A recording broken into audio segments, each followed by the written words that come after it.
Welcome to NTD Newsroom. I'm Don Ma. President Trump is going to sign bipartisan legislation soon, allowing schools to offer whole and 2% milk. We'll bring it to you live. Tensions are rising in Iran. The U.S. now withdrawing some personnel from a nearby U.S. military base in Qatar. The Supreme Court is allowing a challenge to the counting of late mail-in ballots to move forward. An Illinois Republican Congressman brought the case. Trump says he's axing funding to so-called sanctuary cities. He says they're protecting criminals. The move is likely to face legal challenges. Greenland and Denmark officials are in Washington, D.C. today to meet with Vice President J.D. Vance and Secretary of State Marco Rubio. President Trump wants Greenland to become U.S. territory. An urgent safety warning. Deadly crashes now linked to illegal Chinese replacement airbags. What drivers need to check immediately?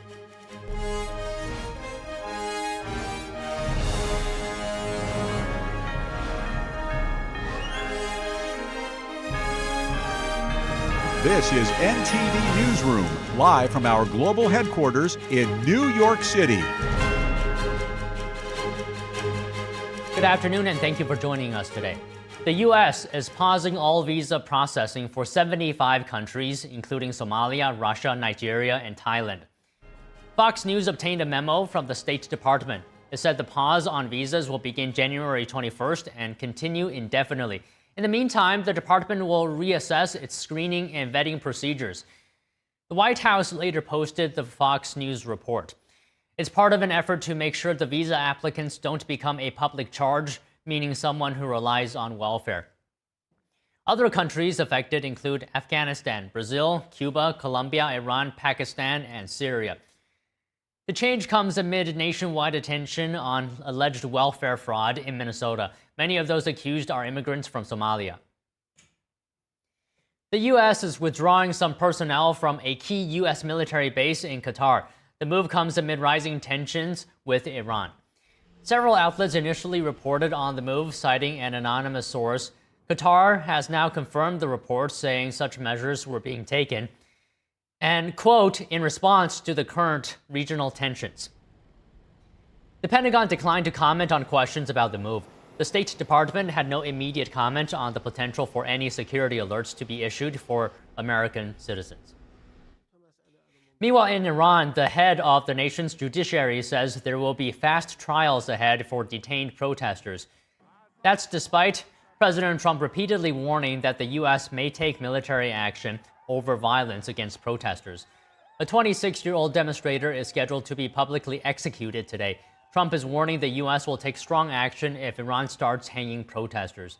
He made the comments during a CBS interview yesterday. Hanging, if they hang them, you're going to see some things that I don't know what where you come from and what your thought process is, but you'll perhaps be very happy. What do you mean by that? We will take very strong action. If they do such a thing, we will take very strong action. And this strong action you're talking about, what's the end game? The end game is to win. I like winning. How do you define that in Iran? Well, let's define it in Venezuela. Let's define it with al-Baghdadi. He was wiped out.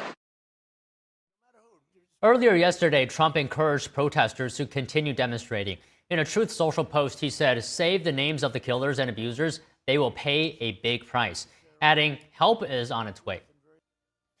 An activist group in Iran says SpaceX has activated free Starlink access across the country. In a post on X, the group NASNet said Elon Musk's service has waived subscription fees for anyone inside Iran. In the post, the group also urged people not to forget physical camouflage, hiding the Starlink IP and changing the wireless network name. NASNet said earlier that coordination with Starlink engineers significantly reduced data disruptions linked to the regime's interference, but it cautioned that continued jamming could still impair internet connectivity. Starlink did not immediately respond to a request for comment. And to discuss the latest on the Iranian protests, joining us is Grant Newsham, retired U.S. Marine Colonel, former diplomat, and senior fellow at the Center for Security Policy. Good afternoon, Colonel. So Newsweek is reporting that Iranian state television aired a segment today threatening Trump, saying, quote, "This time the bullet won't miss." An apparent threat. What is your reaction? Well, that's how they act, and they've tried it before to go after American political figures, senior ones as well. So it's what you expect from them. Really no surprises. You do have to be very careful, but at the same time, there's no illusions as to the nature of that regime and what it represents and what it is. That's why you see millions of Iranians in the streets. Any consequence to that threat? Well, there might be. I think Mr. Trump, if he hears it, he salts these things away and he remembers, but it's more than just that threat. It's the entire behavior of the Iranian regime for a long time. And now in this most recent series of events where people are in the streets and now they're gunning them down, at least a few thousand, maybe more. They've got prisoners, cruelly treating them, threatening to hang some of them. This is a regime with no or very little legitimacy, and no very little popular legitimacy. And you can see from the protests, the rioters who are going up against a ruthless security service that's backing up these rulers of Iran. Okay, so talking about the nature of the regime, the London-based news outlet Iranian International concluded that 12,000 protesters have been killed. And this is extremely shocking to hear. What is your reaction to this? And what does it say about the nature of the regime? Well, it's a regime that only operates based on fear and intimidation, murder. There's Evin prison, and everyone in Tehran knows about it. It's the Bastille of that regime. And when people go in there, they're in for a very rough time. And the reports of how young women are treated are absolutely vile, which I think disgraces that regime. And I think very much answers the question of whether it should continue or not. And Colonel, I saw one of your articles about this topic. You say protests need urgent American military support. Otherwise, Trump's lock and loaded threat will ring hollow. Can you just elaborate on that? Why do you think so? Well, the protesters are going up against really an intact and very ruthless security service, the Islamic Revolutionary Guard Corps, the IRGC, and also a sort of a militia of regime thugs that have kept people suppressed and oppressed for a long time. And the opposition, the protesters, really are not armed. They have basically no weapons. And so they're up against people who will shoot them and are killing them in very large numbers, and are going to do more if they can or think they have to. Sometimes they seem to do it for fun. So in this situation like this, sometimes that the people who want freedom need a push. And unless somebody goes after that coercive infrastructure, the IRGC, the militias, and the rest of the police security services, and humiliates them, bombs them, kills them, hammers them. Unless you do that, the opposition tends to get worn down. They almost come up against a barrier, which is too hard to deal with. But if you go after, say, the coercive mechanisms of that regime, then it's got nothing left because it doesn't have the popular support. So that's the debate now: is America, and we're us, and maybe the Israelis, and maybe there's some Europeans with some decency as well, and a few airplanes. Are they going to do something to just a push? The Iranians are already the boots on the ground. There's no need for American forces to go in, but they do need some support, and sometimes that's necessary in these sorts of situations. And this just might be one of them. You think that after 47 years of dealing with this regime and all the trouble it's caused in the region worldwide and all the Americans that it's killed, that there'd be no illusions that there's any sort of deal to be cut with it. This is a window that's open, and windows don't stay open very long. So people are very keen to see what's going to be done. And of course, Mr. Trump, he doesn't follow the mob or what people are telling him to do. And whatever he does, it's going to be his decision. And he's going to do it when he thinks is right. Okay, so you're saying the window doesn't stay open very long. What does the U.S. ultimately want for Iran? What are the possible actions the U.S. could take? Well, you can hit them very hard, say, particularly from the air. You showed what can be done with air assaults and long-range missiles back last June, when the Iranian nuclear facilities and operation was hit so hard and effectively. So that would be the way you would do it. You would hit things like IRGC headquarters, command posts, hit the militia centers as well. And make sure that all of those get attention. And once you do that, then they start to lose a lot of the intimidation factor that they're able to put onto the citizens. But you got to do that. Another thing you might do is go after Evin prison in Tehran with precision weapons, knock down the walls, hit the guard posts, hit the parking lot, and then maybe relatives will go in and find their relatives being tortured and get it on iPhones and show the depravity of this regime. Hit the oil export terminals enough so that the regime cannot export oil. And that's the only way it earns foreign exchange in any serious way. Hit the IRGC's drone and missile factories that they use. They sell those to the Russians, of course, for foreign currency and also build up their own arsenals. So there's a fairly short list of targets that if you hit, it's going to have some effect, not just physically, but psychologically. And that's very important here in these situations, that the psychology matters. Do the protesters, the freedom protesters, do they think they have the momentum? Or does the regime think that it's able to sort of lock down and shoot enough people that it can get a handle on things? And one aspect of all of this is the regime has always been very good at controlling the internet. And they got some help on this back in the late 2000s from a major Scandinavian company. But they've used it effectively. And that makes it hard for the protesters who are in a number of different cities to coordinate their activities. When they can coordinate, it tends to sort of have a synergy and once again a psychological effect. When you realize how much protest is being done, if the regime can split all that, sort of isolate it, it works to their advantage. Okay, so you're talking about targets that potentially the U.S. should look at. What are the stakes here? Specifically, what does this moment really mean for the Iranian people? Well, it's been 47 years of control by a ruthless mob. Think of the mafia controlling your country. And this is a chance to have something different. And these are Persians, and they're capable of putting together a decent country, but they need to be freed from this very repressive, murderous, and incredibly corrupt sort of mullahocracy that's been running the place. And it is by no means a consensual government or a popular government. It has looted the country. And as I said, the corruption is immense, as is the resentments on the part of so much of the population. And it has caused so much unrest and just death and murder and chaos in the Middle East and beyond. Down in Latin America, in Argentina, the Iranians blew up a Jewish cultural center. They killed over 100 people. And that's just one example of the terrorism that they've been behind. They have their eyes on the United States as well. But it's really a terrorist regime that has enslaved its people. And the Persian people deserve better, and they're capable of it. They just need the opportunity. But this has, as I say, been 47 years, and we've tried diplomacy. We've tried looking for the so-called moderate Iranian with whom we're going to negotiate.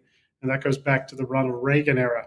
And it appears not to exist. We've talked enough to them. This is, as I said, a window that is open for change. The Iranian people they deserve this, and it's an opportunity, but sometimes you do need some help to sort of get through the barrier. And Colonel, I just want to ask you one more question about the Chinese regime, Tehran's ally, trading partner, right? It's looking at the situation here. What do you think is the CCP's top concern at this moment? Well, the top concern would be the example that Iran would show to Chinese people. If you can take a regime which seemed to be solidly in control by virtue of its brutality and was really your cat's paw in the region, and suddenly it's brought down by people going out in the street and protesting and taking on the regime and its authority. If they see that example of a place that's been considered fairly solid to some people, well, the Chinese Communist Party leadership wonders what exactly their own people might do, and that's something they're always terrified of. They're scared to death of an election, a fair election, and having the Chinese people actually vote for who they want. They will tell you that Chinese people can only be ruled with a boot on their neck. Well, I think most Chinese people know that isn't true.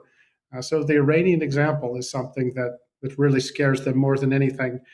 Even more, I think, than losing their outpost in the Middle East, which is Iran, and that's part of the equation, but really it's the example. If Venezuela's shifts, Iran shifts, Cuba shifts, if it does, then to the Chinese, well, that's a string of defeats, but also it's a demonstration that really the desire of people to be free, and Chinese people want it no less than anyone else. So it worries the people, the men, and they're all men in Zhongnanhai and Beijing. Well, all right, Colonel, we always enjoy hearing your insight, and I just wanted to say, I didn't get a chance to say this last time, but that's a cool background you have. I think it's new. Thank you very much. Well, thank you very much. I've got a train to catch now. The Supreme Court issued a ruling on who can challenge election rules with ramifications for future elections. We discuss with the legal analyst after this break.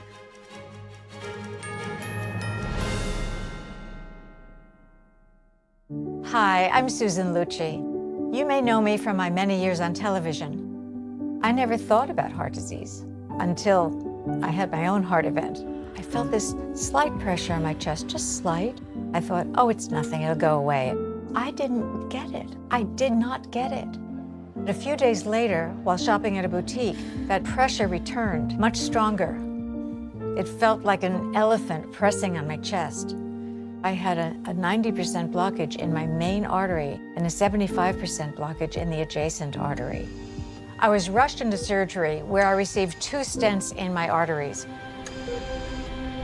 Stents developed through research funded by the American Heart Association. Those stents saved my life.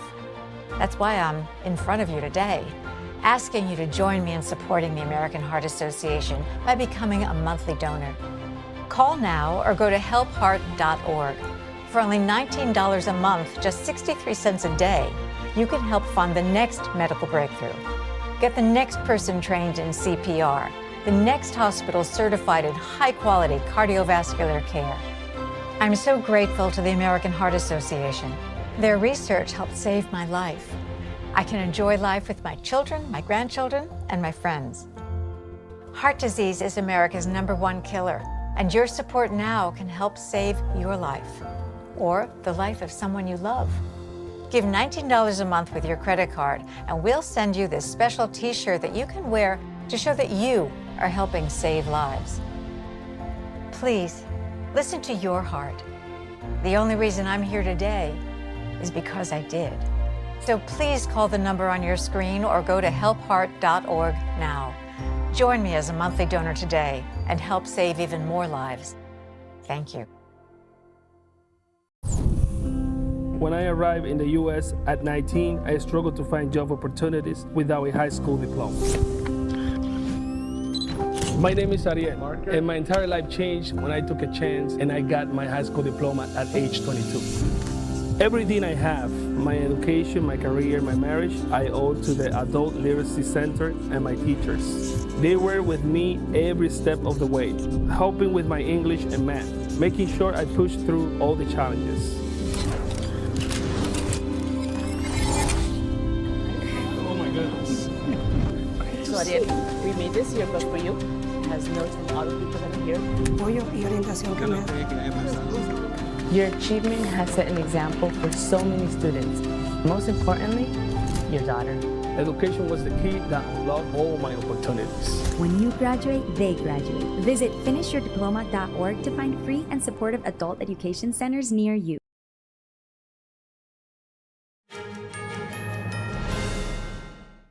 FBI agents searched a Washington Post reporter's home today as part of an investigation into a government contractor. The Post reported that the contractor is accused of taking home government secrets. The Post reported that agent also searched journalist Hannah Nathanson's devices and seized a phone and a Garmin watch at her Virginia home. Attorney General Pam Bondi says the search was done at the Pentagon's request as part of a leak investigation. According to an affidavit, the search was related to an investigation into a system administrator in Maryland. The individual was charged earlier this month with unlawful retention of national defense information. The suspect held a top-secret security clearance and is accused of printing classified and sensitive reports at work. According to court documents, authorities found documents marked secret during a search of his Maryland home and car this month. Senator Elissa Slotkin says she is under federal investigation over a video urging members of the military and intelligence community to refuse so-called illegal orders. Slotkin disclosed the probe in an interview with the New York Times, saying she was notified by the office of U.S. Attorney Jeanine Pirro. The video was released last November. It featured 6 Democratic lawmakers, all former military or intelligence officials, warning that the administration posed a threat to the Constitution. They didn't specify what orders they considered unlawful. The investigation follows separate action against Senator Mark Kelly. War Secretary Pete Hegseth accused Kelly of undermining military discipline. Hegseth wrote on X, Mark Kelly and 5 other members of Congress released a reckless and seditious video that was clearly intended to undermine good order and military discipline. The Supreme Court is allowing a challenge to the counting of late mail-in ballots to move forward. Illinois Republican Congressman Mike Bost brought the case. Illinois had argued that allowing the lawsuit would encourage more election litigation and cause chaos for election officials. The Illinois law allows ballots postmarked by election day to be counted if they are received up to 2 weeks late. More than a dozen states and the District of Columbia accept mail-in ballots received after Election Day, as long as they're postmarked on or before that date. President Donald Trump has weighed in on the issue before, arguing that late ballots and delayed electoral counts undermine confidence in elections. The Supreme Court today allowed Representative Mike Bost lawsuit challenging Illinois' mail-in ballot policy to move forward. Joining us to discuss is Bobby Ann Cox, civil rights attorney, fellow at the Brownstone Institute, and legal analyst.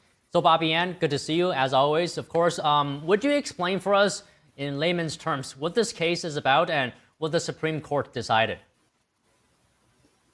Yes, of course. So this case that just was ruled on today by the Supreme Court is not about the actual underlying Illinois state law. What it's about is whether or not this congressman had standing to bring the case in the first place. So a trial court had ruled, now this case has been going on since 2022. So we're into, entering the 4th year here. But the trial court in this case had not ruled on the merits of the case. They threw the case out saying that this congressman did not have standing. He did not have the right to bring the case in the first place. Of course, the congressman then appealed that decision, but the appellate court ruled against him there as well. They also said he did not have standing to bring this lawsuit. So he appealed to the United States Supreme Court, which just today ruled that the lower courts were not correct. They reversed those decisions by the lower courts. They said he does have standing to sue and to bring this case. So now they are remanding the case back down to the lower courts so that the case can actually move forward and be heard on the merits. So today's ruling is not about Illinois' underlying law saying that ballots can be counted even if they're received up to 14 days post-election day. That's not what was ruled on today. It's simply whether or not this congressman has the right to bring the case. And the Supreme Court has said that he does. So plaintiffs must demonstrate injury before their suit moves forward in federal court. Does this ruling say you don't have to show harm? No, that's not what this ruling says. The opinion was written by Justice Roberts, and it was a 7-2 decision. So most of the judges on the panel, in fact, did agree. And so the majority is 7-2. But here what was said was you do have to still prove that you are being injured in some way in order to bring a lawsuit. So what Justice Roberts and the majority opinion said is that a congressman, like in this instance, a congressman who is challenging a state law, which is a law specifically about how the ballots are counted in a race, in a political race, he does have standing because he does have injury that he's going to sustain in the event that the law stays in place. And the injuries that the congressman has been alleging is, and which the court agreed with him, is that, it's going to cost him money to run his campaign and then keep his campaign going for the 2 weeks post-election day. He's got to pay his staff to oversee the counting of these tardy ballots that are arriving up to 2 weeks after the election day. So it's going to cost him extra money. And you know what? It's also going to cost, in addition to resources and money, it's also potentially going to cost the candidate in reputation. Because if you have ballots that are being counted that shouldn't be counted, or you have ballots that should be counted that are not being counted, you are actually going to be injuring the integrity of the election, which could injure the candidate. So specifically, let's say that the candidate loses the election because ballots received after the election day deadline are being counted when they shouldn't be. Obviously that is an injury that is sustained. And also, you could have the injury where, let's say, the candidate challenging does win the election, but they win by a smaller margin because some of the votes should have been counted or should not have been counted. So if they win by a smaller margin, that can affect their reputation next time around when they try to run again. It could be a negative impact on their reputation because their victory margin was not as large as it should have been. So there is indeed still a requirement to show that you have injury, you're going to sustain an injury in order to bring a lawsuit. That has not been diminished by this ruling, but you do have to have, the court did specify, you do have to be the candidate challenging a law that will affect the counting of the ballots in your race. So they did put a little bit of a qualification in there. Okay, so what potential implications does this have for future elections? Illinois argued chaos would ensue because it's opening the door to candidates across the country to sue. Well, I think that's an exaggeration. They're saying chaos is going to ensue. It doesn't mean everybody in the world or everybody in the country can bring a lawsuit challenging, the election laws if they don't like them. As I just mentioned, the Supreme Court, the majority opinion here did say in the opinion, you do have to be a candidate, and you have to be a candidate that is challenging a specific election law that affects how the ballots are going to be counted in your election, in your race. So they do have that qualifier. And I'll also note that there were actually 3 plaintiffs in this case. The congressman is just one of them. There were also 2 other plaintiffs. And the Supreme Court did not rule on whether or not those 2 other plaintiffs would have standing in this case. They were presidential electors. And so, this is simply saying candidates who are in a race, a political race, an election, would have standing to challenge a law that would affect the counting of their ballots. So it does really narrow the playing field. So this idea or this suggestion that there's going to be chaos across the country and everybody is going to start suing over election laws. No, it's a pretty small group of people that this decision is allowing to have standing to challenge a state's election law. You have to be a candidate. You have to have skin in the game. So I don't agree with the idea that this is going to all of a sudden open the floodgates and cause chaos across the country. Okay, Bobby Ann, let's leave it there. Great explanation. Thank you so much today. Yes, nice to see you again. The Department of Homeland Security is confirming that the ICE agent involved in the deadly shooting of a woman in Minnesota was injured. The DHS has confirmed to NTD that the agent suffered internal bleeding to his torso. This is from the incident last week where Renee Good appeared to drive her car into him. and then she was shot and killed. Her former father-in-law, Timmy Macklin, told CNN that he doesn't blame ICE or Good. Macklin mentioned seeing the video and saying it's hard to react in a situation like that. He went on to say that everybody makes bad choices, adding that if Good had been walking with God, she would not have been there. Minnesota is getting sued over the state's DEI policies. The Justice Department has launched a lawsuit against the state's so-called affirmative action regime. The case challenges the state's requirement for all state agencies to implement sex and race-based affirmative action plans. On X, the department said, quote, "Making hiring decisions based on immutable characteristics like race and sex is simple discrimination." Attorney General Pam Bondi added in her own post that this is, quote, "discriminatory DEI codified into bad state policy." And the fallout over massive alleged fraud in Minnesota continues. President Trump said the government will suspend payments to so-called sanctuary cities that defy federal immigration enforcement. In a Truth Social posted this morning, Trump said the payments would end on February 1st. NTD's Daniel Monahan has more on that, plus the president's comments on the recent ICE-involved fatal shooting. President Trump made the announcement that the government will cut off funding to so-called sanctuary cities during a speech in Detroit. Starting February 1st, we're not making any payments to sanctuary cities or states having sanctuary cities because they do everything possible to protect criminals at the expense of American citizens, and it breeds fraud and crime.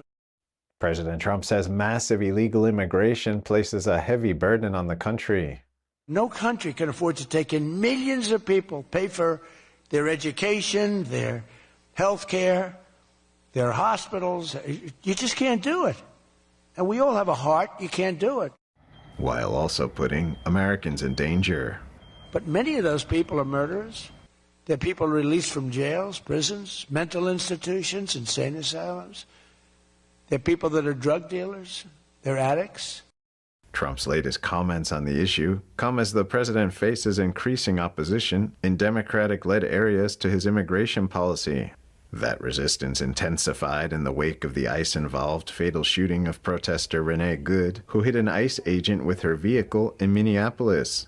Trump discussed Good on CBS. I want to say to the father that I love all of our people, and I would bet you that she, under normal circumstances, was a very solid, wonderful person, but her actions were pretty tough. Trump's move to defund sanctuary cities is expected to face challenges in the court. In April, a court prohibited a push by Trump to rescind funding for jurisdictions deemed to be sanctuaries.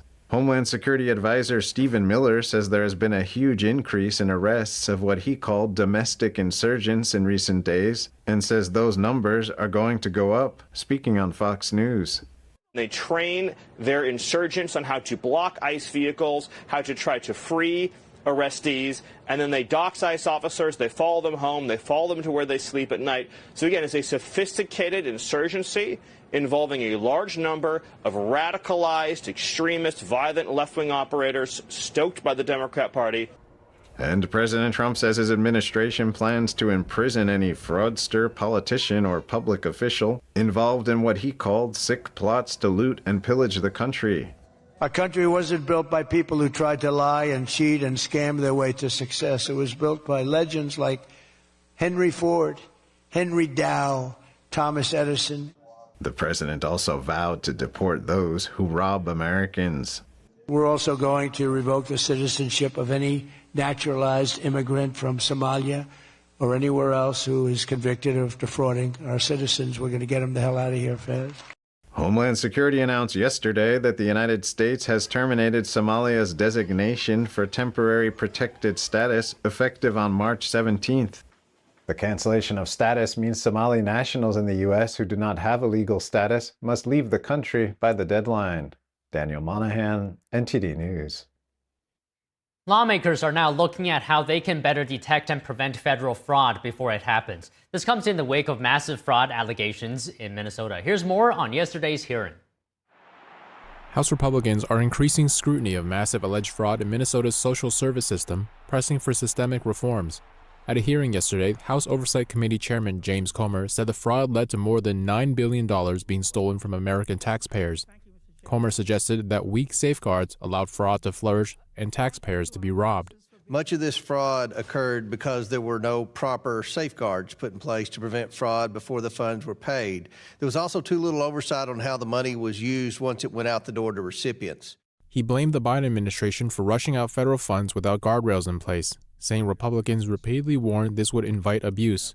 Congressman Pete Sessions said agencies are incentivized to pay fast instead of stopping fraud early. They're incented to make quick payments and to try and figure things out later.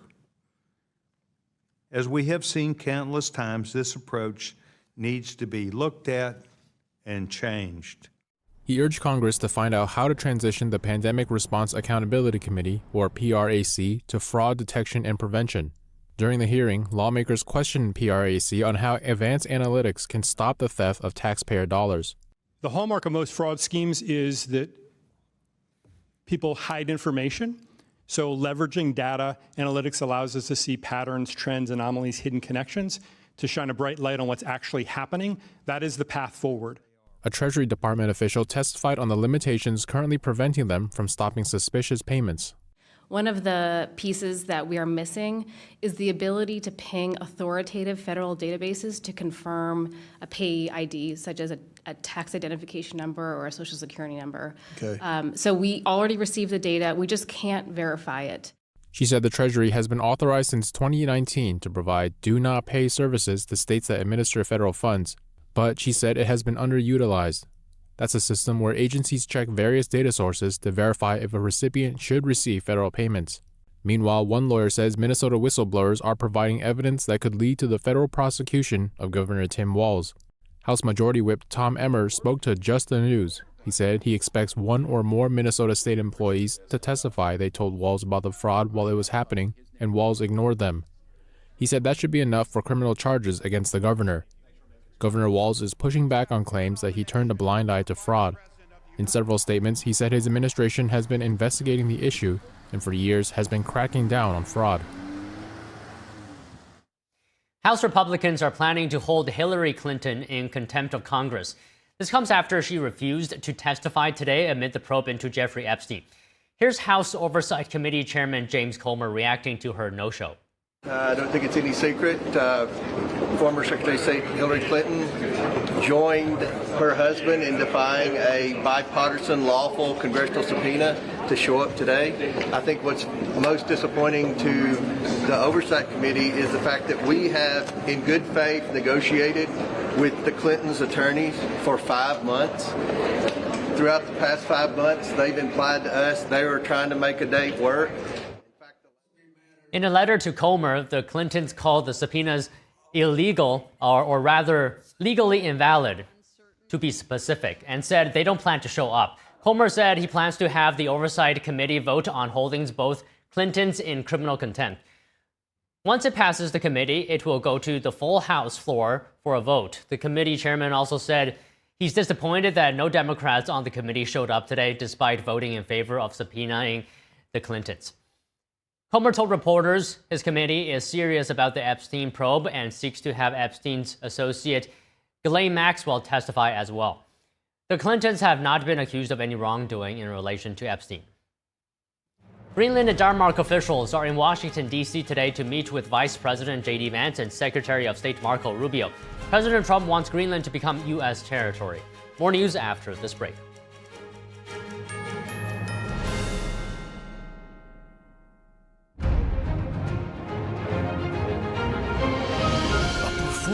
That truly matters for each and every one of us. This is what you've been waiting for. See it at least once in your lifetime. Shen Yun. Get tickets now at shenyun.com. Discover the ancient secret to vitality and longevity with Puretane Black Ginseng. Crafted from premium 6-year-old Korean ginseng, each root is carefully nurtured for over 2,260 days, undergoing a traditional 9-round handcrafted process of steaming and drying to unlock full potency and absorption. Experience pure, natural energy with Puretane Black Ginseng. Order now at puretang.com. This land, our America, built on hard work, determination, and grit. Sometimes the days run long, but hope, it never runs out, even when the food does, for America's veterans, working parents, even kids. Because in every corner of every town, even yours, millions of hard-working neighbors are facing a hunger crisis, many for the very first time. In this land of plenty, affording food shouldn't require second jobs and third shifts or choosing between your groceries and bills. Today, you can help change that.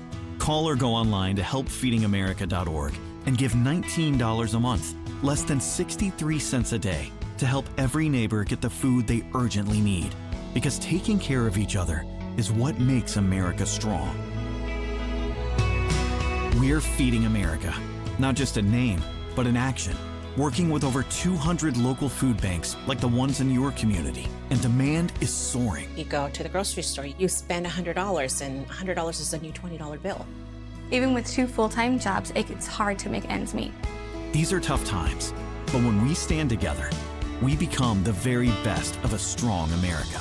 Please call or go online to helpfeedingamerica.org. Just $19 a month can feed a family today. And your first gift can double an impact. Plus, we'll send you this free canvas bag as a reminder of the hope you're delivering. When it comes down to it, it's about taking care of your family first and the loved ones that you need to provide for.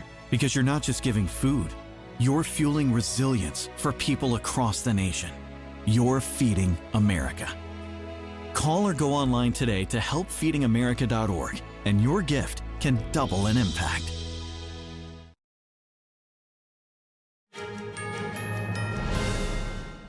President Trump's push to put Greenland in the hands of the United States front and center. Officials from Greenland and Denmark are in Washington, D.C. today. Foreign ministers from the Arctic region are meeting with Vice President J.D. Vance and Secretary of State Marco Rubio.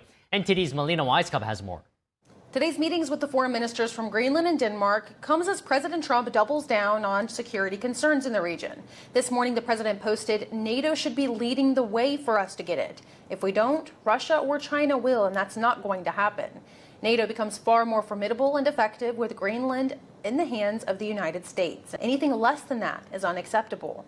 The prime ministers of the two areas spoke yesterday about the message they plan to emphasize at the White House meeting. If we have to choose between the USA and Denmark here and now, we choose Denmark. We choose NATO, we choose the Kingdom of Denmark, we choose the EU. We want to engage in dialogue and we want to cooperate. We are not looking for conflict, but our message is clear. Greenland is not for sale. The president has repeatedly emphasized the lack of defense in the Arctic to protect from Russian and Chinese ambitions. You know what their defense is? 2 dog sleds. In the meantime, you have Russian destroyers and submarines and China destroyers and submarines all over the place. But Congress is split on the president's goals in the Arctic. A bipartisan group of lawmakers, mostly Democrats, is pushing legislation to prevent President Trump from taking military action in Greenland. But yesterday, House Speaker Mike Johnson downplayed the idea that the U.S. military will get involved. There's no declaration of war pending for Greenland. It's just not a thing. I don't anticipate any boots on the ground anywhere anytime soon. The Danish ambassador is also set to meet today with lawmakers from the Arctic Caucus, including Senator Lisa Murkowski and Senator Angus King. Senator Murkowski is one who has been so far critical of the White House's comments on Greenland. She's part of a congressional delegation that will travel to Denmark later this week. It's a group made up of mostly Democrats, but a few Republicans. They plan to travel to Denmark to further discuss the issue and show congressional support for NATO. Reporting from Washington, D.C., Melina Weisskopf, NTD News. The U.S. is now entering the next part of peace plans in Gaza to bring an end to the conflict in the region. Phase 2 establishes the National Committee for the Administration of Gaza. That's a transitional administration for the Gaza Strip. The announcement was made on X by U.S. Special Envoy Steve Witkoff as part of the president's 20-point plan to end the Gaza conflict. The Post also noted this phase marks the start of a full demilitarization and reconstruction of Gaza. Witkoff added that the U.S. expects Hamas to fully comply with its obligations. This includes returning the final deceased hostage. This follows Phase 1, where humanitarian aid was delivered, a ceasefire maintained, and all living hostages returned. The State Department says Venezuela has released multiple detained Americans, calling it an important step in the right direction. The release comes 10 days after U.S. forces captured former dictator Nicolas Maduro and his wife. The department declined to say how many Americans were freed, though an official said diplomatic teams were involved in securing the releases. Venezuela says around 400 prisoners were freed so far, Venezuelan and non-Venezuelan as well. Rights groups report far lower numbers, between 60 and 70. Human rights groups say hundreds of political prisoners remain behind bars. The Venezuelan government denies holding people for political reasons and says it has already released most of the 2,000 people detained after protests following the contested 2024 election. Highway officials are issuing an urgent warning after deadly crashes have been linked to Chinese replacement airbags. They're saying the airbags were involved in at least 10 crashes, 2 leading to serious injuries and 8 resulting in death. Officials say the crashes should not have been fatal. After previous crashes, all 10 drivers had their airbags replaced by ones made by a Chinese manufacturer known as DTN. According to the National Highway Traffic Safety Administration, these airbags were likely illegally imported. The Highway Administration said the DTN airbag inflators malfunctioned in crashes, sending large metal fragments into drivers' chests, necks, eyes, and faces. The crashes involved Chevy Malibus and Hyundai Satanas, though officials could not confirm the risk is limited to these makes and models. The Highway Administration is urging drivers to check their vehicle history and stop driving immediately if one of these inflators is found. Mass protests against social injustice has erupted in central China. It follows the sudden death of a 13-year-old student at his school last week. The school attempted to get rid of the body secretly without letting the parents see it at all. Now the parents are reportedly being silenced by local authorities. The move quickly sparked heavy criticism and suspicion around the case as many people took to the streets. What are they demanding from authorities, and why are they calling the incident a cover-up of crimes threatening people's safety in China? NTD's Flora Hua has the story. Media reports and videos show the school tried to transfer the student's body away with an ambulance right after he died. A truck reportedly drove by the student's uncle, who stopped the ambulance, urging it not to leave before his parents see the body.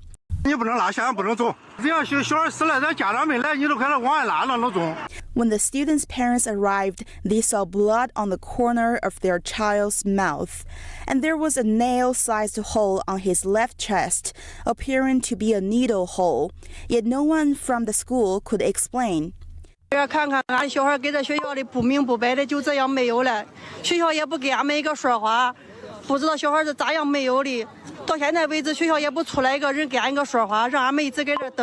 The parents said they weren't aware of anything unusual regarding their child's health. The school reportedly failed to provide further information and refused to hand over CCTV footage, claiming the surveillance camera was broken.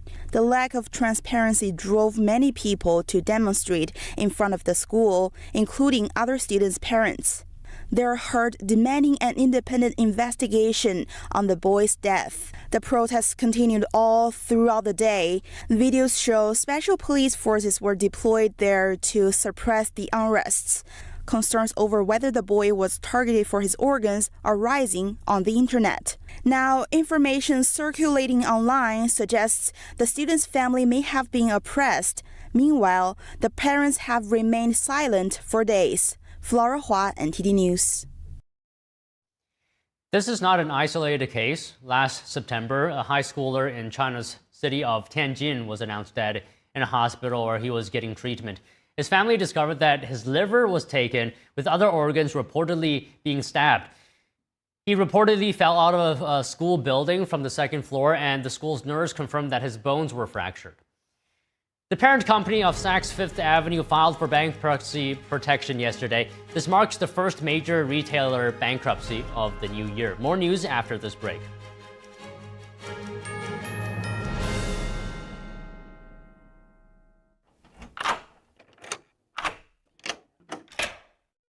I'm Jonathan Lawson. If you're 50 to 85, please listen closely. The lock I want to talk to you about isn't the one on your door. It's a rate lock for your life insurance that guarantees that once you're insured, your rate can never go up at any time for any reason. Many policies you see don't have one, but you can get a lifetime rate lock from Colonial Penn. This plan was designed for people on a fixed income with coverage options that start at $9.95 a month. That's less than 35 cents a day. Your rate is locked in for life. Coverage can never be canceled, and your acceptance is guaranteed. You cannot be turned down because of your health. See for yourself. Call for an information kit and gift. Both are free with no obligation. Call 1-800-624-6556 for your free information and your free gift. That's 1-800-624-6556. 1-800-624-6556. Call now. I'm Amy Grant, and I want to talk to you from my heart about the heart. I would have been the last person on the list to say this woman has a problem with her heart. So no, there was nothing about my life that said, you have a ticking time bomb in your chest. But I did. I wound up in the office of a cardiologist because I was there with my husband. And at the tail end of that, the cardiologist looked at me and said, I want to see you. No one was more surprised than I was to learn I was living with a rare heart condition. He said, Amy, this condition, you'll be fine, and then catastrophic. A few months later, I had open heart surgery that saved my life. And I owe it to the research and life-saving medical breakthroughs developed by the American Heart Association. That's why I'm asking you to join me and become a monthly donor to the American Heart Association. Please call now or go to helpheart.org. For only $19 a month, just 63 cents a day, you can help fund the next medical breakthrough, get the next person trained in CPR, and get the next hospital certified in high-quality cardiovascular care. If this could happen to me, it could happen to anybody. Heart disease is America's #1 killer, but your support can save your life or the life of someone you love. Give $19 a month with your credit card and we'll send you this special t-shirt you can wear to show you're part of a community of monthly donors working to help save more lives like mine. I'm grateful for the American Heart Association. Their research gave me more time to do the things I love with the people I love. So listen to your heart. I'm here today because I did. Call the number on your screen or go to helpheart.org now to become a monthly donor. Give this holiday season and your first month's gift will be matched. Thank you.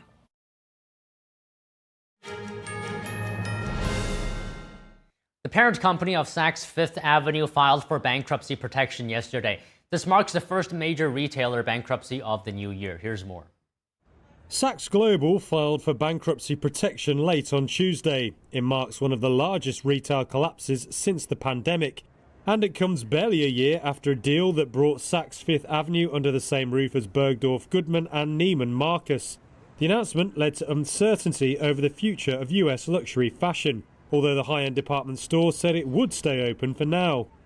That after it finalised a $1.75 billion financing package and hired a new chief executive. Richard Baker will be replaced by former CEO of Neiman Marcus, Jeffrey Van Rijndonk. Baker led the acquisition strategy, which left Saks Global with debt.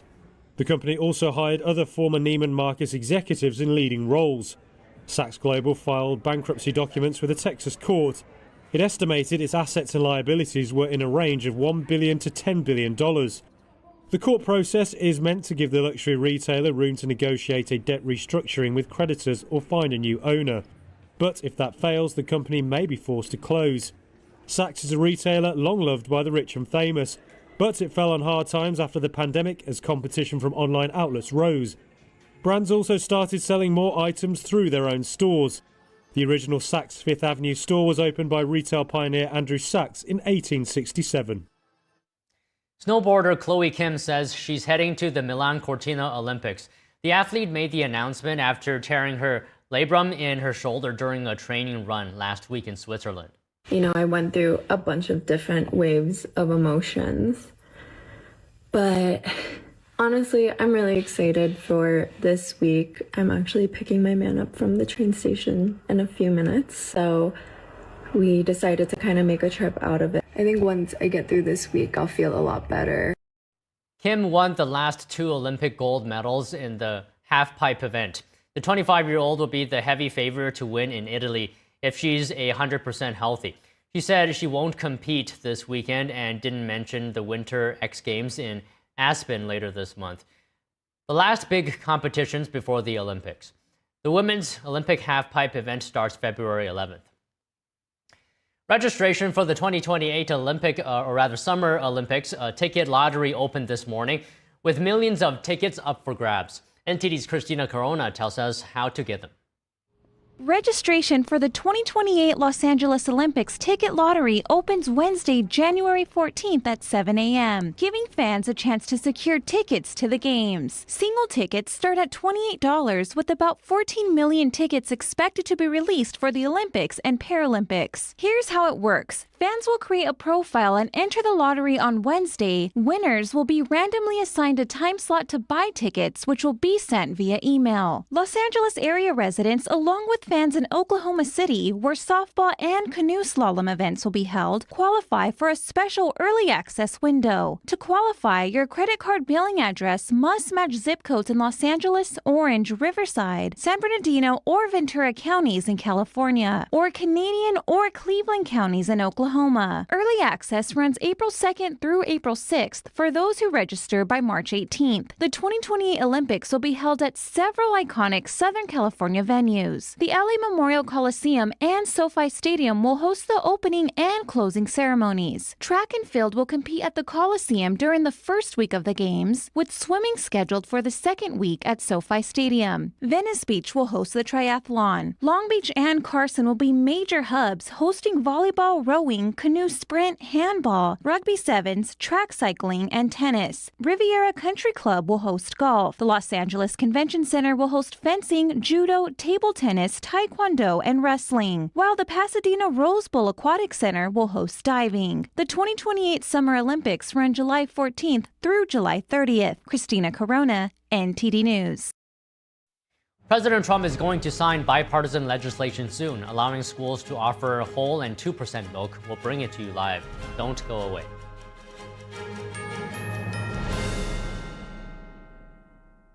Amazing grace, how sweet the sound that saved a wretch like me.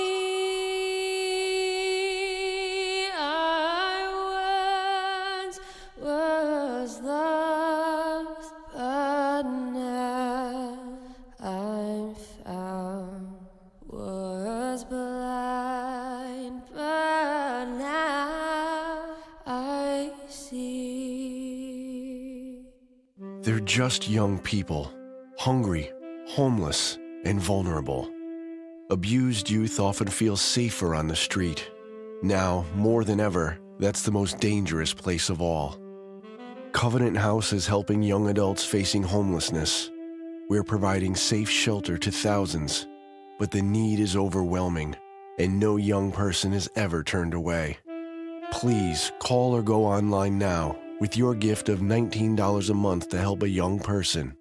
You'll provide safe shelter, hot meals, and medical care. Your gift will show them they're loved. Homeless young people are afraid and alone with nowhere else to turn. You want to know that there's somewhere you can go that's safe. So the Covenant House did that for us. Please call now with your gift of $19 a month. We'll send you this blanket as a reminder of the comfort your gift provides a young person tonight. Please don't wait. Your gift is the lifeline a young person needs now. Call the number on your screen or go online to safeplacetosleep.org. Thank you for saving precious lives.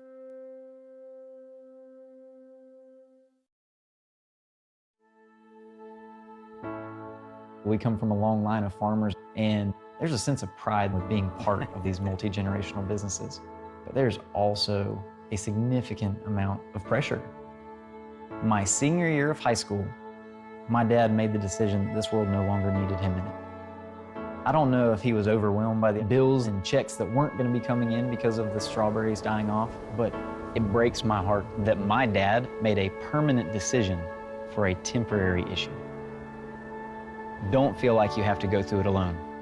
Farmers have to take care of their physical and their mental health, because what's a farm without a farmer? In the mornings, that's my time. Watching the sun come up, I can have a cup of coffee and exercise if I want to. It helps me start the day with a sense of gratitude. Yay! Every day is a new opportunity. Don't forget to check in on yourself. Love, your mind.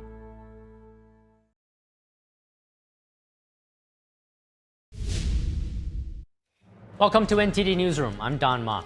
The U.S. freezing all visa processing for 75 countries. Somalia, Russia, Iran, and Thailand among those affected. Tensions are rising in Iran, the U.S. now withdrawing some personnel from a nearby U.S. military base in Qatar.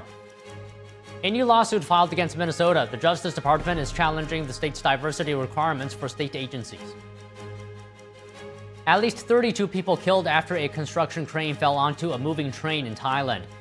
What the tragedy has to do with China's Belt and Road Initiative.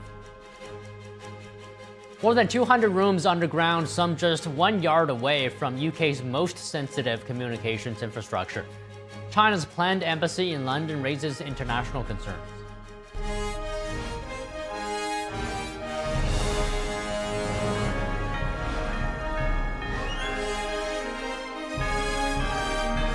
This is NTD Newsroom, live from our global headquarters in New York City. Thank you for staying with us. President Trump is signing bipartisan legislation allowing schools to offer whole and 2% milk, reversing Obama-era limits that restricted students to low-fat options. Let's take a look at that. Quell or the Reuben, those are the two top, but it's a very good chip. And people want it, and we think it's in our best interest to do. And we have some other little things to talk about. Maybe we'll start that first. Should I start that first? I think they're going to want me to. I have a feeling they're going to want me to. We have been notified, and pretty strongly, but we'll find out what that all means. But we've been told that the killing in Iran is stopping, and it's stopped, and it's stopping. And there's no plan for executions or an execution or executions. So I've been told that on good authority. We'll find out about it. I'm sure if it happens, we'll all be very upset, including you will be very upset, but that's just gotten to me, some information that the killing has stopped, that the executions have stopped. They're not going to have an execution, which a lot of people were talking about for the last couple of days. Today was going to be the day of execution. And another piece of information that I think is very important is the leaker has been found and is in jail right now. And that's the leaker on Venezuela, and a very bad leaker. So there could be some others, and we'll let you know about that. We're hot on their trail. But the leaker has been found, and the leaker's in jail. And will probably be in jail for a long time. Let's see what happens. So we'll let you know. We'll keep you apprised as to what's going to happen with that. And I want to thank all of the incredible people behind me, political people, both Republicans and Democrats, because they like whole milk. Whether you're a Democrat or a Republican, whole milk is, right? That's a great thing.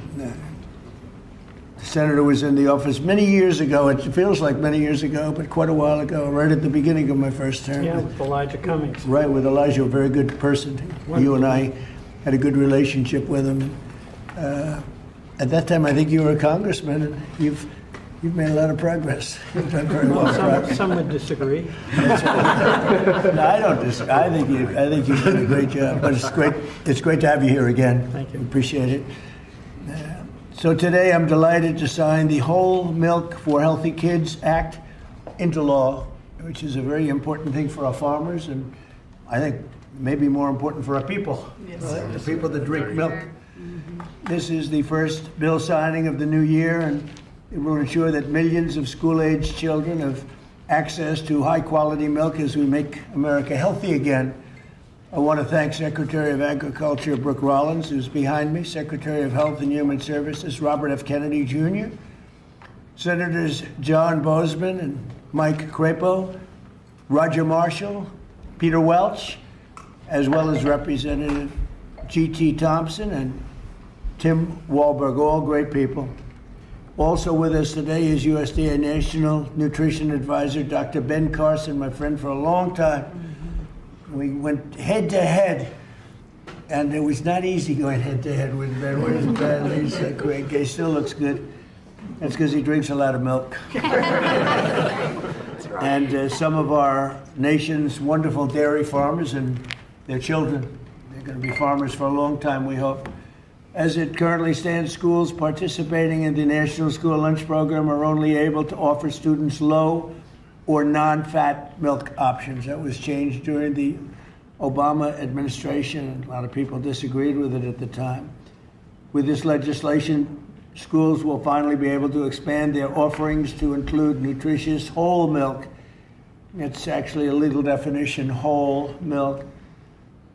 And it's whole with a W for those of you that have a problem. Most of the media will get that. This is the perfect follow-up to the new Real Food Pyramid, and Secretary Kennedy and Secretary Rollins announced that last week. You probably heard. This legislation also allows parents to directly request a substitute for milk for children with dairy intolerance. Previously, parents were required to submit a written statement from a doctor, but we're eliminating that rather ridiculous policy, allowing parents to choose what is best for their child, which is a big move. Hard to believe that that would be a big thing, but it is. And of course, these changes will be major victories for the American dairy farmers, who we love and who voted for me in great numbers, I will say. I think I got every one of them. In December, I also signed the Secure Rural Schools Reauthorization Act. And I'm proud to say that these two pieces of legislation will give school-age children across the country the resources and support that they need, not just to succeed, but really to thrive in life and later on in life. So I want to ask Secretary Rollins to say a few things, and then I'd like to ask Secretary Kennedy and Dr. Carson. I'd also like to hear from these great political leaders, senators, congressmen, if they'd like to say something. I'd be honored. So, Brooke, do you want to start? Yes, sir. Thank you. And what a joy and an honor it is to be here. I feel like I have the best job in the world with representing all of these farmers. And Mr. President, not in our lifetime, has been a president who loves and supports our farmers more, and certainly the dairy farmers. I want to thank all of our farmers here today, sir. Most of them are 5th and 6th generation. They represent states from all across our country, and bringing the children to and seeing what the next generation of dairy farmers looks like. The amazing thing is some of these farmers back here from Butler, Pennsylvania, he milks. Where? Butler, Pennsylvania. I love Butler. I do. Yeah, and they love you. They love you. But he milks about 40 to 60 cows. And then we have Jamie from Wisconsin, who milks about 5,000 cows. So they represent all across the spectrum. Wow. And what this means. And I think it's important to note that in the last year, your support for these American farmers, for rural America, the One Big Beautiful bill was the largest investment in rural America in history. I think that's important to note. The trade, and I see my friend Jameson Greer over there and Howard Lutnick on this end, we've opened up more than 24 different markets. Milk exports, dairy exports are up 23% just in the last year. And when you think about the ag deficit that happened under Joe Biden and the 4 years, we went from a surplus of agriculture products when we left the first time to a $50 billion deficit when we came back. Yep. So these are massive, massive wins for America, and I think it's important to note that. I also want to note, and you said it as well, that over a decade ago, Michelle Obama, in this very room, made an announcement on a short-sighted campaign to ditch the whole milk in schools, and that's what we're working to fix today. Last week, Bobby Kennedy and Ben Carson and Dr. Oz and the whole crew, sir, announced the Dietary Guidelines for Americans 2025 to 2030, which also reintroduced full-fat dairy into a healthy diet. And today, by signing this bill, Senator Marshall and Congressman Thompson and both, all the wonderful men to the right who worked so hard on this, Peter Welsh, it is a bipartisan issue, and understanding where we are in this country and how important the health of certainly our children are is so important. USDA is posting today the guidance. So we're signing the bill, and USDA, we're moving at Trump time, is posting today the new rulemaking that is necessary to get whole milk back into school lunches. So that's a really, really big deal. So how long will that take? It should just take a few weeks, and then the milk starts moving in. So it's a big announcement, sir, for our schools and our children. And I know Secretary Kennedy will talk a little bit about the health issues, so I won't do that. I'll skip over that. You mentioned, and the last thing I'll say, I know we're here to sign the bill on whole milk, but Senator Crapo's work and our wonderful friend Doug LaMalfa, who we lost way too soon, right. Their work on securing Rural Schools Reauthorization Act, how important that too is for rural America. 700 eligible rural counties across the nation are now guaranteed funds for schools and roads and infrastructure. So sir, you say it all the time, those are your people. They voted for you and with us and saw your vision from the beginning. This is who we're here to support today, in addition to the whole milk for healthy schools, which will help all children. Just remember, eat real food and drink whole milk. What a joy again it is to be here, and I especially want to thank all of our incredible farmers for what you do. So sir, with that, I'll turn it over to Secretary Kennedy. And just before you do that, how are we doing with food prices, bringing them down? Yes, sir. Well, I'm glad you asked, because I brought a chart, and that just happened to be right behind me. So speaking of milk, milk is actually way down, and I know we're here to talk about that today. It's obviously 44%. That's right, sir. 44% down. Milk, 44% down. Eggs is way down, milk is way down. This is just since we took office, sir. Fresh whole chicken down 2%, cheese down, tomatoes down, butter down. Of course, eggs are way down, potatoes down almost 3%, fresh fruits down almost 3%. But this is just the beginning. And as we continue to bring the cost of farming down, bring the cost of inputs down, open up the markets, support our farmers, we'll see even more affordability moving forward. And eggs are down 31%, so that's really something. Where's Bobby? Bobby's right here. I'm going to sit here. Bobby's Right here, I'm Mr. talking President. Go ahead, wherever you are. Go ahead. Good to see you. We like Bobby. And I want to echo what Brooke said about finally having a president that sees the alignment between farm prosperity, good food policy, and the health of our children. These are common sense associations. Democrats have been talking about them for eons. Republicans have been talking about them. We finally have a president that is implementing these policies and getting real food to our children. Today, President Trump signs the Whole Milk for Healthy Kids Act of 2025, a long overdue correction to the school nutrition policy that puts children's health first. For years, Washington treated fat, especially saturated fat, as the enemy. It made a war on saturated fat. This is the peacetime president. He's made it 8.5 deals ending wars, and he's also ended the war on saturated fat. As a result, whole and 2% milk disappeared from school menus, even though science has never shown that whole milk harms children. Evidence increasingly shows the opposite. The panoply of nutrients in whole milk is critical to brain development and physical development in our children. Whole and 2% milk provide 13 essential ingredients critical for growth, development, immune system function, and overall health, including protein, calcium, vitamin D, and healthy fats. Yet since these milk options were removed more than a decade ago, school milk consumption and meal participation have declined dramatically.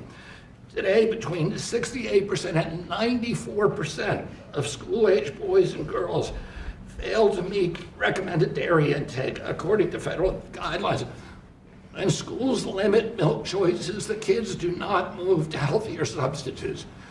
They move to caffeinated drinks, to sugar drinks, and to sweetened beverages with little or no nutritional value and the potential to wreak havoc on metabolic health, which is driving the chronic disease epidemic in our country.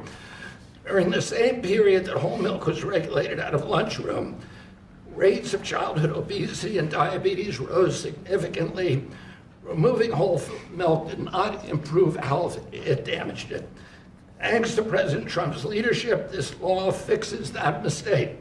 It allows schools in the National School Lunch Program to offer whole, reduced fat, low fat, or fat-free, flavored or unflavored, organic or conventional. It restores choice to schools, parents, and students and encourages consumption of nutrient-dense foods that kids will actually drink. The law also removes unnecessary bureaucracy by allowing parents or legal guardians to request milk substitutes without the necessity of involving a doctor. And it corrects a flawed technical rule by excluding fluid milk from saturated fat calculations that distorted school menus. Milk fat is not junk food. Treating it that way undermined nutrition and ignored the science. Last week, Secretary Rollins and I unveiled President Trump's new food pyramid and updated our dietary guidelines with a clear message: eat real food. This law puts that principle into action. As Secretary of Health and Human Services, I support this reform because it aligns federal policy with evidence-based nutrition, not ideology or dogma. Healthy kids need real food. They need real protein.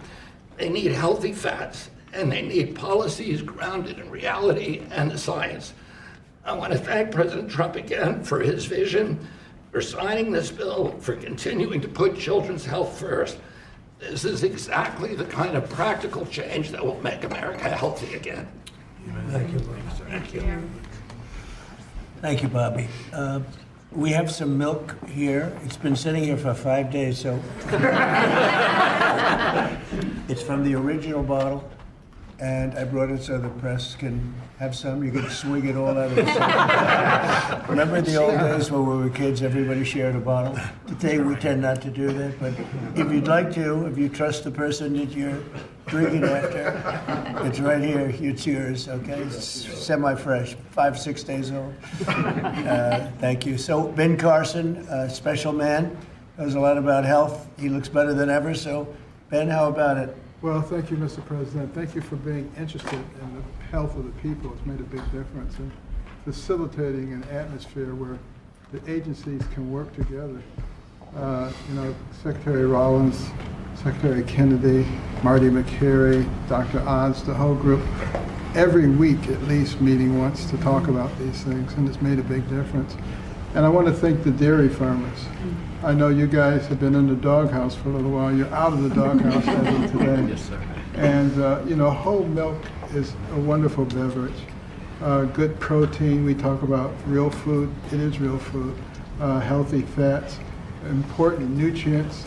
You look at vitamin D, you look at calcium, phosphorus, the things that are absolutely essential for bone development and for teeth. But as a neurosurgeon, the thing I really like is what the brain, what it does for the brain. Right. The brain starts to develop right after conception and adds millions of neurons every single day. Continues to do that right up until the mid to late 20s. Now, it's important what that brain is getting during the development. Is it getting soda or is it getting milk? So milk would help your cognitive ability? Absolutely. You can tell who's been drinking Take a cognitive test. I've taken a lot of them. I've aced every one of them because I drink milk. It's good for it, and it shows. Do you consider there to be a big difference in taste between what you are having and this is just, it just looks so good sitting there, right? Yes, sir. It looks better. Tastes thick. Go ahead, Ben, sorry to interrupt you. When you go to school and you give the kids milk, real milk, they love it. When you pour this stuff that looks like, dish pan water, they don't particularly want that. It doesn't taste good either. So this is a great day. It's only a part of what's happening with our emphasis on health. Our longevity has been going down, and other industrialized nations it's been going up. And it's because we haven't been paying attention to this. That has changed, and we want to thank you for your leadership. Well, thank you very much, Ben. Appreciate it. Appreciate all you've done, too, for the country. I'd like to ask a few of our senators to say a couple of words. Maybe we should start with the Democrat in our midst. What do you think? Peter Welch. How about Peter Welch? And thank you very much for being here, Peter. No, thank you. Our dairy farmers are so vitally important, and they have a way of life that transmits from one generation to another, and it's tougher than ever for our dairy farmers in Vermont. Our dairy farmers in Pennsylvania and others, South Carolina, are here. But they're the lifeblood of the community. Nobody works harder, and nobody does things that are better for our nutrition. And also for our kids, I'm in agreement. The kids having access to healthy milk, good milk, whole milk, is really good for them. And one of the things that I get very excited about, that really the Vermont farmers talked about, is they have their milk from their farm that then goes directly to many of our schools. And then kids come out to the farms and start seeing how milk is made, what farming is about. That's good for America. It's not a party deal. This has been a bipartisan effort. I appreciate working with my colleague, Senator Marshall, who did a great job, and GT when I was in the House. And Tim, thank you. Thank you, Mr. President. Peter. It's got to be like a 90-10 issue, another one of those 90-10s. It's good to have you on our side. But it's a great issue, and it's a great thing to do, and we're very proud of it. We're very proud of our farmers. Senator, do you want to say a few words? Sure, I'll be very brief. We all want to see you sign this bill. But I really appreciate you and Brooke bringing up the Secure Rural Schools legislation. This is critical legislation to our rural communities across this country, and we have to fight every couple of years to get it extended just a couple of years. And this extension we got this year went back to pick up a few years that we missed and is going to expire again at the end of the next year. And Mr. President and Secretary, I'm going to encourage us to get back in here to sign a Secure Rural Schools bill that is permanent. I want to set a goal, or hope that you'll set a goal with me to get that done. Thank you. Thank you very much. Great.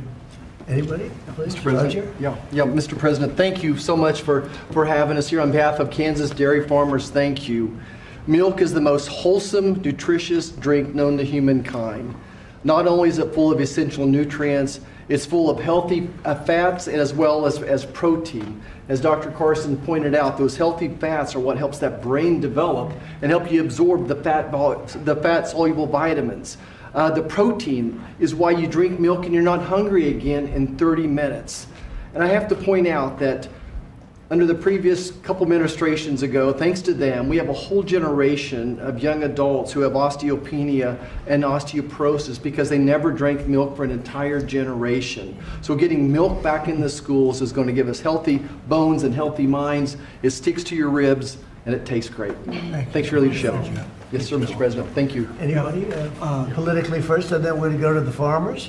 Yeah. Yes, please. Mr. President, thank you so much. I want to ask Dr. Carson if there's an age limit on the cognitive ability.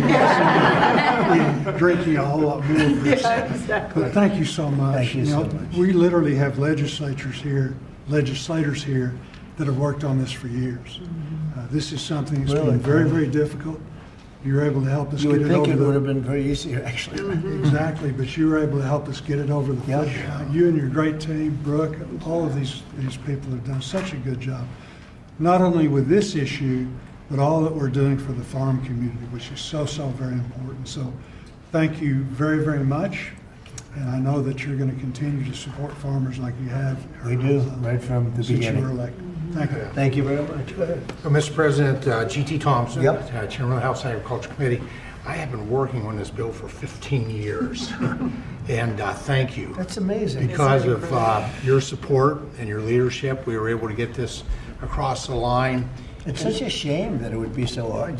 Common sense was lost, and in the benefits today go to those precious children that we see over there. It goes to our dairy farm families who work so hard 7 days a week. There's no day off for a dairy farmer. And quite frankly, our rural communities who, when the misguided move to take whole milk and 2% milk and flavor out of the schools, we lost a generation, probably 2 generations of milk drinkers, and it devastated those rural communities because you lose the dairy farms, then you lose all the supplies, businesses, and then you lose grocery stores and you lose community pharmacies. Well, that day ends today with your signature, and we reverse that trend and we build a robust rural economy. And I'll just close with what will be the theme of my next bumper sticker, whole milk heals. Amen. That's right. That's what they say. I think it's probably true. Anybody else? Well, Mr. President, as Chairman of the Education and Workforce Committee, this fits, with the kids, with what they can enjoy in school and grow from. Also to have G.T. Thompson sponsor the bill on that committee, and I think I've worked with you for 15 years, but we finally got it done in committee. This makes an impact for education, for our workforce, the health that's there, and the reality of what this farming industry does. I live in the most diverse farm district in Michigan. Thanks for coming to Michigan yesterday. Yeah, it was great. And my kids were raised on, it's legal now, raw milk, taken right out of the bulk tank.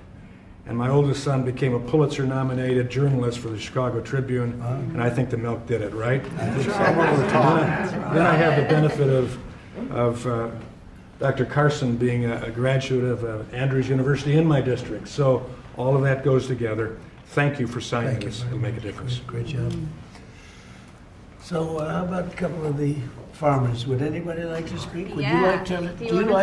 Do you want to just say how great milk is? It's so amazing. So amazing. I love it. That's good. Yes, Mr. President, we want to say thank you for doing this. It's been stated several times how long this took, and so thank you for your support and leadership in finally making this happen. As a mom and a dairy farmer, this isn't just a big win for the dairy farm families across the country, but as it's been said, the millions of school-age kids that depend on school lunches for their nutrition and to fuel their bodies. So thank you. So they've been fighting this for years then, huh? 15 years. Well, have you Before been these fighting kids. it? You're too young to be fighting it. Have you been fighting it for that long? For a while, we've been fighting it. I mean, I think I speak for everybody. It's been a long time coming, so your leadership is it. Well, it's great. I had no idea you would. It just seems to make sense, right? Hard to believe. When you said 15 years, I said, you have to be kidding. It's government is tough. Government can be very tough. How about you? Would you like to say something? So we are very grateful and thankful that you passed this bill because it is common sense as to what we should be consuming. Right. Whole foods and whole milk. Unfortunately, that has not been the case for a few years. But research shows and our MAHA movements have been taking the right steps to make America healthy. And our children are growing into active teenagers and athletes. And what do they need? They need strong bones, they need the energy, they need the healthy muscles. And so we are so grateful that the science is there and we are actually at the right point and the right step making sure America is healthy. So we are very thankful. It's so great. I look forward to getting it all the time. I open a refrigerator, say milk with rice and milk with water and milk with everything, and I say, what kind of milk is it? That's what I like right there. That's great. Thank you very much. Please, ma'am. Hi, my name is Patrice Onwuka. I am the Center Director at the Independent Women's Forum. I work on economic policies, Right. but I'm also a mom of boys. As you can see, this is Jesse. Jesse, you want to say your name and age? My name is Jesse. I am 6 years old. I am 7 years old. I want to be an engineer when I grow up. I am a first grader. I also know where does milk come from. Good job. Good job. Where does it come from? So first farmers milk it, and then next they put it into a coal tank, and then they to take the germs out, they put it very hot, and then they put it back in the coal tank, and then they haul it to somewhere that is cold in a big refrigerator. What, that is unbelievable.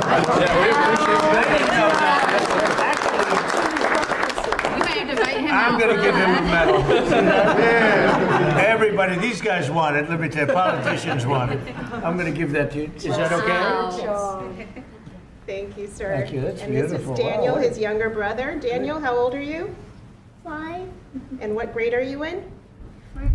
Kindergarten. Kindergarten. And these boys are involved in sports. They go to a public school in the Maryland area, and many of their friends are drinking the kind of options that they don't really like. And so it's good that as they get to drink a glass of milk every morning, their friends will be able to drink that at school as well. So thank you very much for what you're doing for public school kids in particular. Beautiful people. Thank you very much. Doing a great job, too. Thank you. Please. I'm Amber Schwartz. I'm also with Independent Women, but I'm here with my son, Luke, who is 13 years old. We're in Alexandria, Virginia. Luke needs a lot of protein right now to grow. In fact, his doctor just told us between 60 and 70 grams a week. And I can't feed him a whole chicken every day, so supplementing with milk is really helping us. Unfortunately, at school, they've offered skim milk and chocolate, and he does not like either. And so he has been turning to the juice boxes and other drinks that have sugar. And so thank you for giving him the opportunity, and parents too, to make a choice. That's great. That's really great. How about you? Thank you, Mr. President. I'm Nice, the one. beautiful red hair. Look at Yeah. I tried to match here, so. Yes. But I'm the aforementioned one from Butler, Pennsylvania. Yes. So you know that place very well. I do. And we still love you. So. Thank you. But Mr. Thank President, I was thinking last night when I was milking what I was going to say, and I thought, well, this is such a monumental day in agriculture, not just dairy farmers, but for all of agriculture, because this helps me as a producer, helps the processors. It also helps these kids here. So it's good all around, and this is perfect legislation, a great day for America is what this is. Thank you very much. Beautifully said, and we appreciate it. And it is a great place that you come from. I love it. Please. Mr. President, thank you. It's an honor to be here. And, I think this is about choices. This day's been a long time coming. We've been waiting on this for many years. And, it's great that we're able to provide choices now in schools with whole milk. Well, thank you for that. And thank you for everything that you do for the dairy industry, that us dairy farmers produce valuable nutrients every day for consumers. So you're going to need to produce more milk because you're not mixing it up with all sorts of things, right? That's right. That's great. That's really a big. great. How much of an increase will that be? Do you have any idea? Pretty good. A lot more. A lot more. Absolutely. Absolutely. That's great, boy. That's so good for the industry. Absolutely. Hard to believe you had to wait so long. Yep. Would you like to say Mr. President, I'd like to thank you again for your support behind this, and the gentleman standing behind you. Like you said, we worked 15 years on it. I advocate for our industry a lot out in the community, and I know I've been into high schools, I've been in the middle schools where the students want milk. I did a taste test one time at a high school where we gave them whole milk versus the skim milk their school was giving them. The kids love the whole milk. So just your all support behind us, your support getting it pushed through, I really appreciate what you've done and what the gentleman behind you were able to do. We support the farmer. Yes, sir. Yes, sir. The farmer knows what's right, better than anybody else. Bobby would tell you that. I mean, the farmer, they know what's right. Yes, sir. Especially when it comes to things like this. Sorry it took so long. It was 15 years. I can't believe it. Howard, would you like to say something? What's amazing is that the president has the leadership and common sense to drive the right outcomes. Why should kids not be given the choice to drink whole milk? How is that even possible? So it's amazing to work for you because you just own common sense and you're driving it through our economy, you're driving it through the farmers. You've got great leadership in Secretary Rollins and Secretary Kennedy, and it's great fun to be here because, think of today. How much fun is this? It's just common sense. Come on. Like the Oval Office. Yes, sir. Beautiful. Even the media, they come here and they're here a lot, but it's sort of like you're in the Oval Office. It's the whole ballgame. It all begins and ends and then re-begins here. There is no place like it, right? Yes, Isn't sir. that exciting? There's no place like it. If you love the country especially, there's no place like it. So thank you. Thank you, Howard, very much. So let's sign it. Should I sign it? Yes, sir. Your last chance. We could go another 15 years. Right? Let's do it. Do it? You go stand right there. Come on, right over here. Jesse, We have to do a good one here. This is right? Yes, sir. This is an important one for me.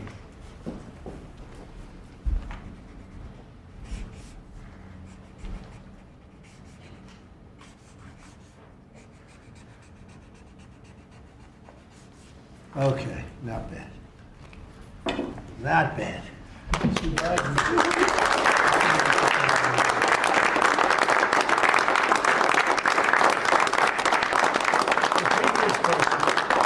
It's signed by AutoPen. So you can never make a mistake. They made a lot of mistakes. Anyway, here it is. Thank you.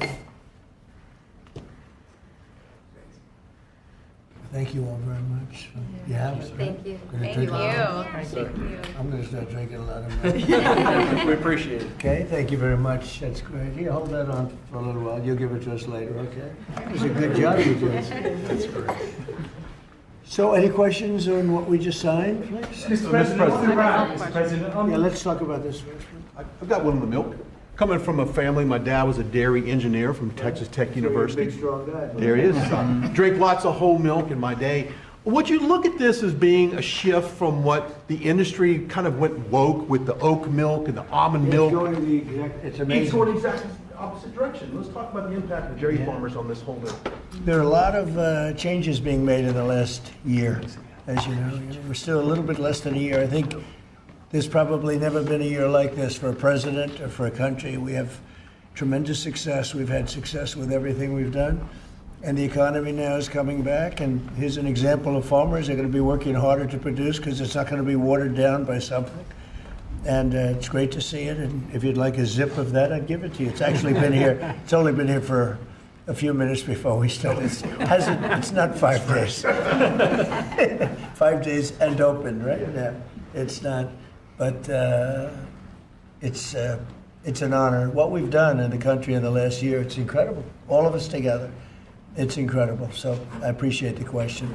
Mr. President, Ron, you said that the killing has stopped. Who told you that the killings have stopped? We have been informed by very important sources on the other side, and they've said the killing has stopped and the executions won't take place. There was supposed to be a lot of executions today, and that the executions won't take place. And we're going to find out. I mean, I'll find out after this. You'll find out. But we've been told on good authority, and I hope it's true. Who knows, right? Who knows? We've Crazy seen the body world. bags, so how do you trust No, them? you've seen that over the last few days, and they said people were shooting at them with guns, and they were shooting back, and it's one of those things. But they told me that there'll be no executions, and so I hope that's true. Does this mean military action is now off the table against Iran? We're going to watch and see what the process is, but we were given a very good statement by people that are aware of what's going on. Considering military action? I mean, when they say no executions, everyone is talking about a lot of executions were taking place today. We were just told no executions. I hope that's true. That's a big thing. Yes, ma'am. The Foreign Minister of Greenland, she said a while ago in a press conference in an embassy of Denmark that she made very clear in the meeting that happened here in the White House what are their limits. She also said that it was a very respectful meeting. Are those limits going to be respected?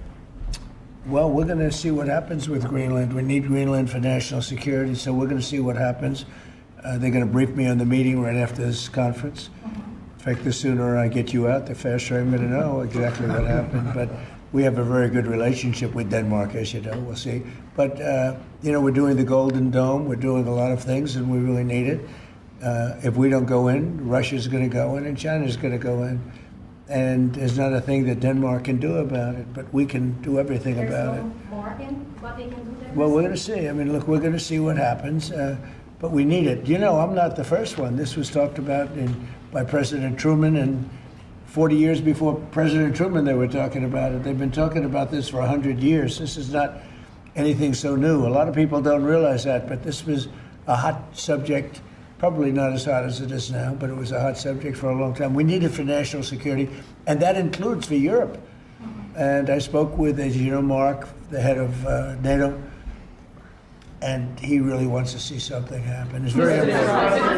Very important for national security.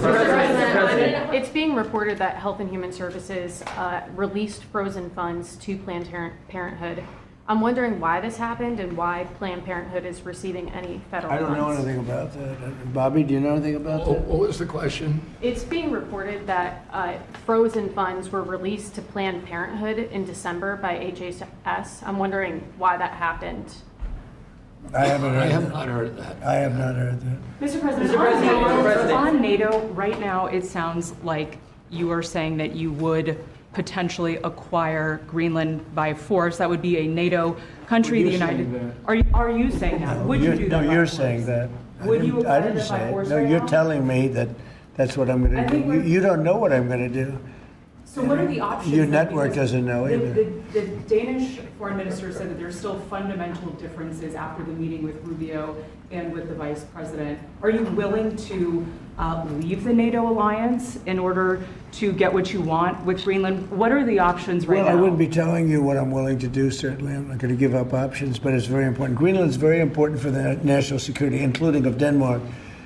And the problem is, there's not a thing that Denmark can do about it if Russia or China wants to occupy Greenland. But there's everything we can do. You found that out last week with Venezuela. There's everything we can do about things such as that. Not going to happen. We're not, I can't rely on Denmark being able to fend themselves off. They were talking about they put an extra dog, and they were serious about this. They put an extra dog sled there last month. They added a second dog sled. That's not going to do the trick. Denmark fought alongside the United States in both Afghanistan Thank you and for telling me Iraq. that. I appreciate it.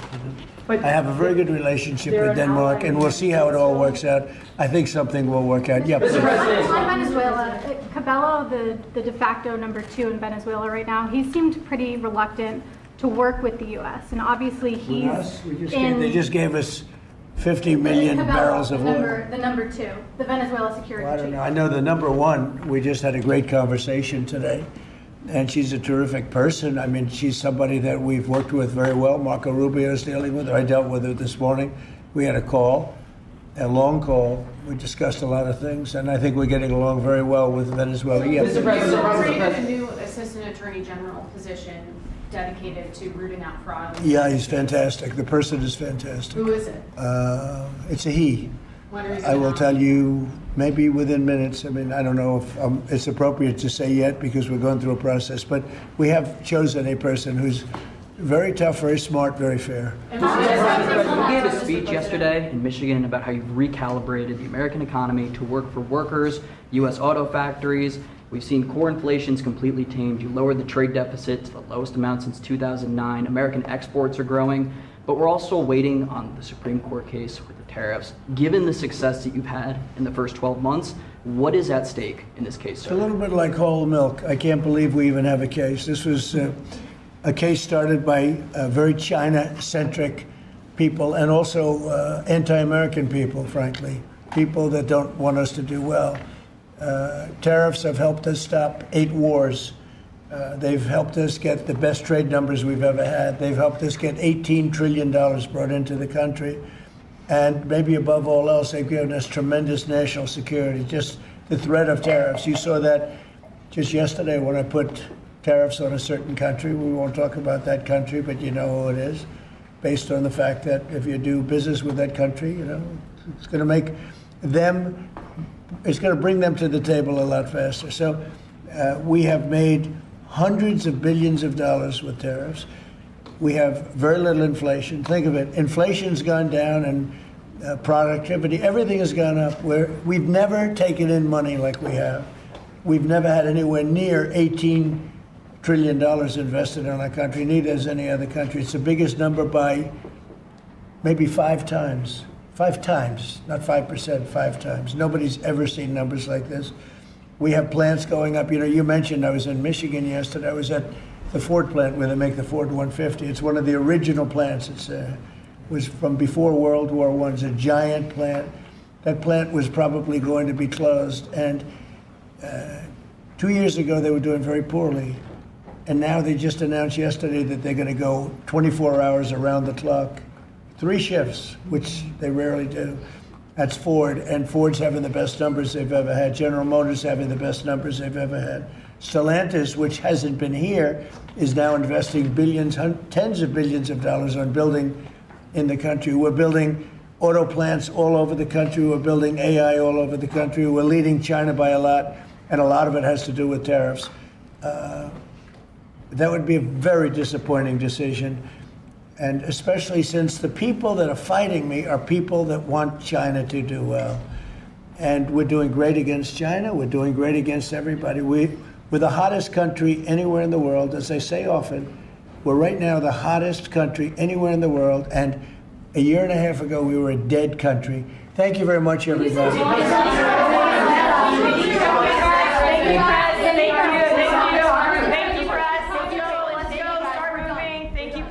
Let's go. And you were just watching President Trump at the White House signing a bill into law to allow whole milk in schools as part of the Make America Healthy Again agenda and expanding choice in school lunches. Now, before signing the law, President Trump updated us on the protests in Iran, saying that the killing in Iran is stopping and there are no plans for executions. Now, about the whole milk bill, he's saying that it's going to help farmers and kids alike. Agriculture Secretary Burke Rollins saying that it should only take a few weeks before whole milk is offered in school lunches. And RFK Jr. saying the science is showing that whole milk facilitates healthy development. All right. FBI agents searched a Washington Post reporter's home today as part of an investigation into a government contractor. More news right after this break, so don't go away.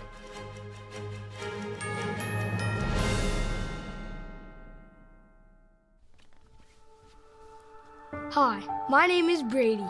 When I was born, my parents thought everything was okay.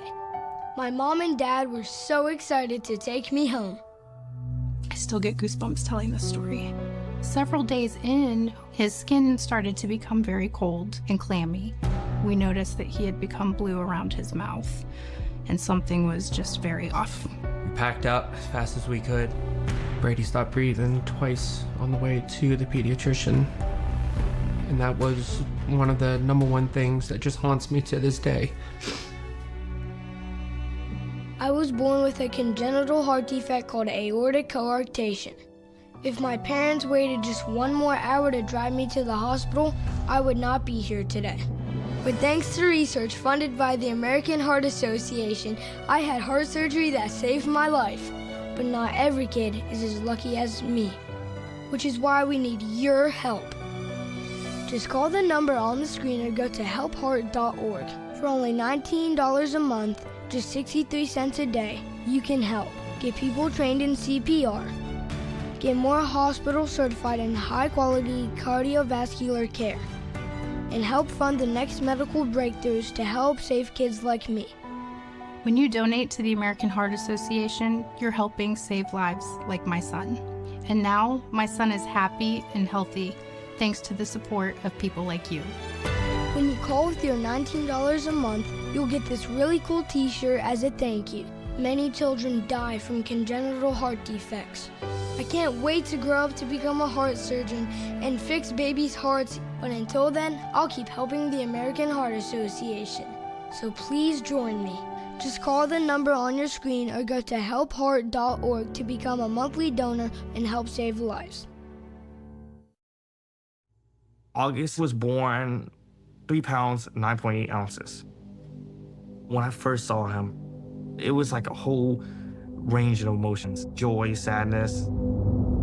There's gonna be obstacles. You're gonna feel like, why is it happening to me? And you're gonna realize you're not the only one. There's no perfect way. Your own way will be the perfect way. You're gonna protect it with all your might. Just seeing him happy, it's just joy, you know? I look through his eyes, I can envision like a whole future with him already. To throw the first football to him, give him ice cream for the first time. Oh man, he can smile now. I'm happy because he's advancing in life, you know? He's growing. Being a young dad, it's not giving up, it's shifting. My life is now devoted to his life. FBI agents searched a Washington Post reporter's home today as part of an investigation into a government contractor. The Post reported that the contractor is accused of taking home government secrets. The Post reported that agent also searched journalist Hannah Nathanson's devices and seized a phone and a Garmin watch at her Virginia home. Attorney General Pam Bondi says the search was done at the Pentagon's request as part of a leak investigation. According to an affidavit, the search was related to an investigation into a system administrator in Maryland. The individual was charged earlier this month with unlawful retention of national defense information. The suspect held a top-secret security clearance and is accused of printing classified and sensitive reports at work. According to court documents, authorities found documents marked secret during a search of his Maryland home and car this month. Senator Elissa Slotkin says she is under federal investigation over a video urging members of the military and intelligence community to refuse so-called illegal orders. Slotkin disclosed the probe in an interview with the New York Times, saying she was notified by the office of U.S. Attorney Jeanine Pirro. The video was released last November. It featured 6 Democratic lawmakers, all former military or intelligence officials, warning that the administration posed a threat to the Constitution. They didn't specify what orders they considered unlawful. The investigation follows separate action against Senator Mark Kelly. War Secretary Pete Hegseth accused Kelly of undermining military discipline. Hegseth wrote on X, Mark Kelly and 5 other members of Congress released a reckless and seditious video that was clearly intended to undermine good order and military discipline. The Supreme Court is allowing a challenge to the counting of late mail-in ballots to move forward. Illinois Republican Congressman Mike Bost brought the case. Illinois had argued that allowing the lawsuit would encourage more election litigation and cause chaos for election officials. The Illinois law allows ballots postmarked by Election Day to be counted if they are received up to 2 weeks late. More than a dozen states and the District of Columbia accept mail-in ballots received after Election Day, as long as they're postmarked on or before that date. President Donald Trump has weighed in on the issue before, arguing that late ballots and late electoral counts undermine confidence in elections. ICE detained a data analyst working for the New York City Council yesterday when he appeared for a scheduled court check-in at a Long Island immigration facility. The Department of Homeland Security says the staffer is in the U.S. illegally and has a criminal record, including an arrest for assault. NTD's Andrew Thomas has more.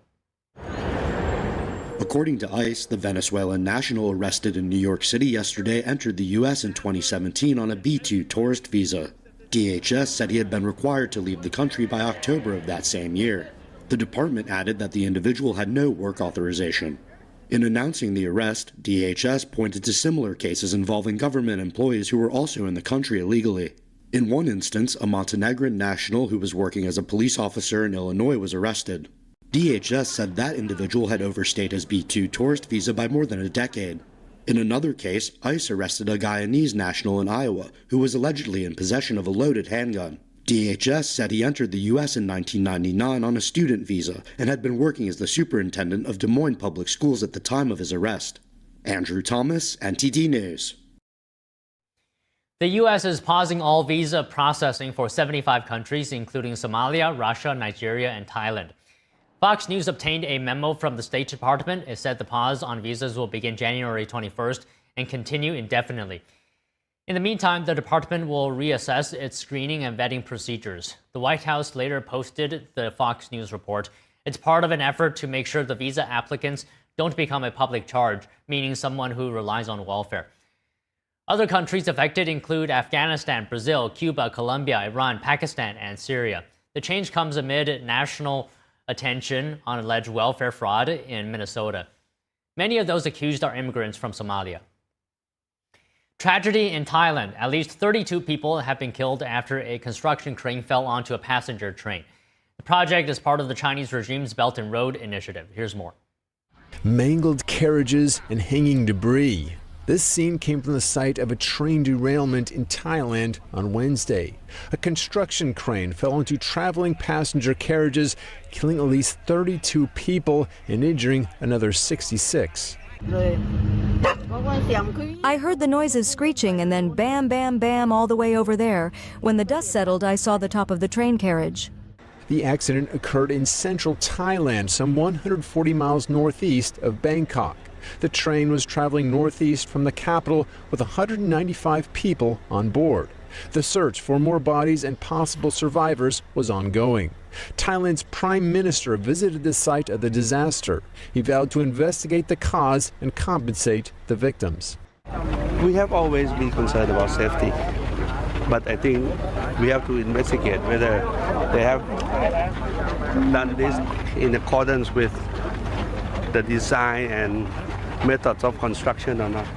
But it's no matter what, it has already happened. So we need to make sure that we take care of every issue Thank you very much. Intensively, yeah. The construction crane was above the existing rail line. It was working on a high-speed rail project that aims to connect Bangkok with China via Laos. The $16 billion project is a key part of the Chinese regime's ambitious Belt and Road Initiative. Construction began in 2017, but the segment within Thailand wouldn't be completed until 2030. Italian Thai Development was contracted to build that segment, and a Chinese company was responsible for design and construction supervision. And each contract has its own working conditions and established safety supervision measures. The authorities will review whether any parties neglected or failed to carry out their assigned duties. If such negligence is found, legal action will be taken against those involved. Italian Thai Development expressed regret for the accident and said it would provide compensation for families of victims. The same company was also involved in the construction of a 30-story building in Bangkok that collapsed last March following an earthquake. Concerns are rising over plans for a massive new Chinese embassy in London and what's underneath it. Planning documents suggest the underground rooms of the proposed embassy would sit dangerously close to some of the UK's most sensitive communications infrastructure.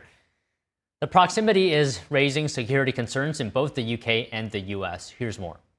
The proposed Chinese embassy would cover about 237,000 square feet and include more than 200 rooms underground, making it China's largest embassy in Europe. That's based on planning drawings obtained by the Daily Telegraph earlier this week. Notably, the documents show one basement room located just over 3 feet away from high-speed fiber optic cables. Those cables carry financial transactions, emails, and online messages for millions of users, linking UK data centers to transatlantic cables connecting to the United States. One senior U.S. official told the Telegraph that Washington is deeply concerned about adversaries exploiting critical infrastructure belonging to close allies. And House China Committee Chairman John Mulliner says he opposes the plan, warning American data could also be at risk. The UK is expected to decide whether to approve the embassy before January 20th. It comes as Prime Minister Keir Starmer prepares for a possible visit to China later this month. House lawmakers highlight the importance of keeping ahead of the Chinese Communist Party's ambitious AI agenda. More news after this.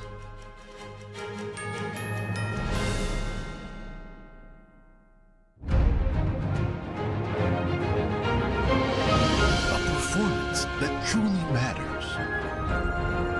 for each and every one of us. This is what you've been waiting for. See it at least once in your lifetime. Shen Yun. Get tickets now at shenyun.com. Discover the ancient secret to vitality and longevity with Puretang Black Ginseng. Crafted from premium 6-year-old Korean ginseng, each root is carefully nurtured for over 2,260 days, undergoing a traditional 9-round handcrafted process of steaming and drying to unlock full potency and absorption. Experience pure, natural energy with Puretang Black Ginseng. Order now at puretang.com. This land, our America, built on hard work, determination, and grit. Sometimes the days run long, but hope, it never runs out, even when the food does, for America's veterans, working parents, even kids. Because in every corner of every town, even yours, millions of hard-working neighbors are facing a hunger crisis. Many for the very first time. In this land of plenty, affording food shouldn't require second jobs and third shifts or choosing between your groceries and bills. Today, you can help change that. Call or go online to helpfeedingamerica.org and give $19 a month, less than 63 cents a day, to help every neighbor get the food they urgently need. Because taking care of each other is what makes America strong. We're feeding America, not just a name, but an action. Working with over 200 local food banks like the ones in your community. And demand is soaring. You go to the grocery store, you spend $100, and $100 is a new $20 bill. Even with 2 full-time jobs, it's hard to make ends meet. These are tough times, but when we stand together, we become the very best of a strong America. Please call or go online to helpfeedingamerica.org. Just $19 a month can feed a family today. And your first gift can double an impact. Plus, we'll send you this free canvas bag as a reminder of the hope you're delivering. When it comes down to it, it's about taking care of your family first and the loved ones that you need to provide for. Because you're not just giving food, you're fueling resilience for people across the nation. You're feeding America. Call or go online today to helpfeedingamerica.org, and your gift can double an impact.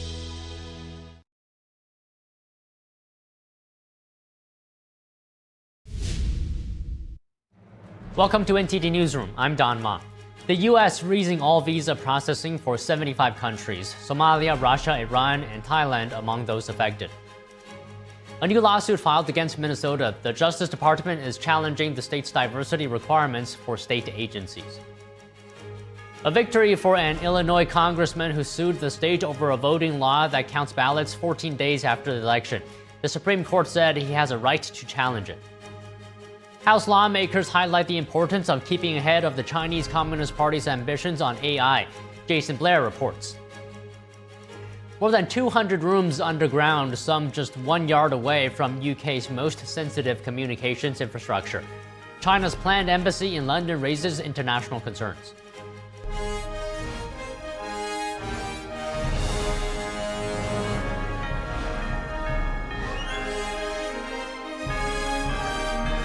This is NTD Newsroom, live from our global headquarters in New York City. Thank you for staying with us. The U.S. is pausing all visa processing for 75 countries, including Somalia, Russia, Nigeria, and Thailand. Fox News obtained a memo from the State Department. It said the pause on visas will begin January 21st and continue indefinitely. In the meantime, the department will reassess its screening and vetting procedures. The White House later posted the Fox News report. It's part of an effort to make sure the visa applicants don't become a public charge, meaning someone who relies on welfare. Other countries affected include Afghanistan, Brazil, Cuba, Colombia, Iran, Pakistan, and Syria. The change comes amid nationwide attention on alleged welfare fraud in Minnesota. Many of those accused are immigrants from Somalia. ICE detained a data analyst working for the New York City Council yesterday when he appeared for a scheduled court check-in at a Long Island immigration facility. The Department of Homeland Security says the staffer is in the U.S. illegally and has a criminal record, including arrest for assault. NTD's Andrew Thomas has more.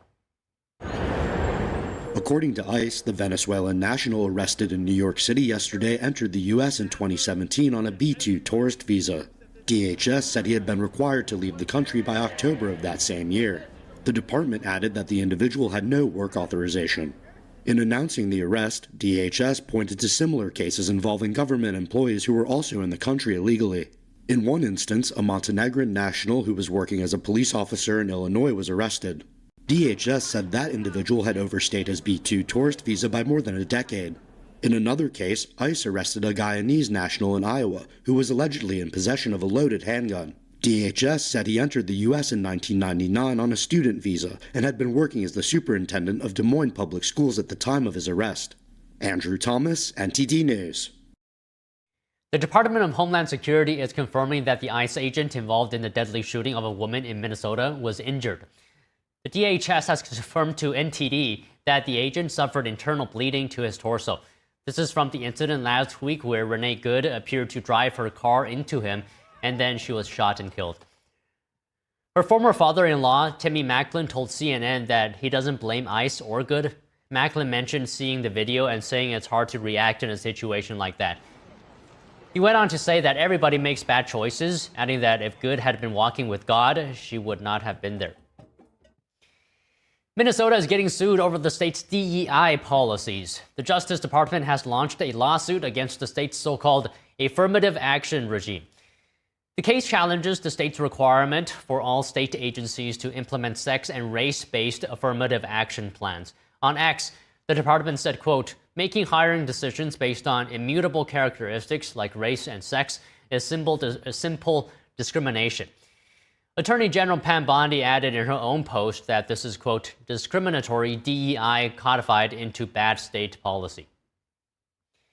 The fallout over massive alleged fraud in Minnesota continues. President Trump said the government will suspend payments to so-called sanctuary cities that defy federal immigration enforcement. In a Truth Social post this morning, Trump said the payments would end on February 1st. NTD's Daniel Monahan has more on that, plus the president's comments on the recent ICE-involved fatal shooting. President Trump made the announcement that the government will cut off funding to so-called sanctuary cities during a speech in Detroit. Starting February 1st, we're not making any payments to sanctuary cities or states having sanctuary cities because they do everything possible to protect criminals at the expense of American citizens, and it breeds fraud and crime. President Trump says massive illegal immigration places a heavy burden on the country. No country can afford to take in millions of people, pay for their education, their health care, their hospitals. You just can't do it. And we all have a heart. You can't do it. While also putting Americans in danger. But many of those people are murderers. They're people released from jails, prisons, mental institutions, insane asylums. They're people that are drug dealers. They're addicts. Trump's latest comments on the issue come as the president faces increasing opposition in Democratic-led areas to his immigration policy. That resistance intensified in the wake of the ICE-involved fatal shooting of protester Renee Good, who hit an ICE agent with her vehicle in Minneapolis. Trump discussed Good on CBS. I want to say to the father that I love all of our people, and I would bet you that she, under normal circumstances, was a very solid, wonderful person, but her actions were pretty tough. Trump's move to defund sanctuary cities is expected to face challenges in the court.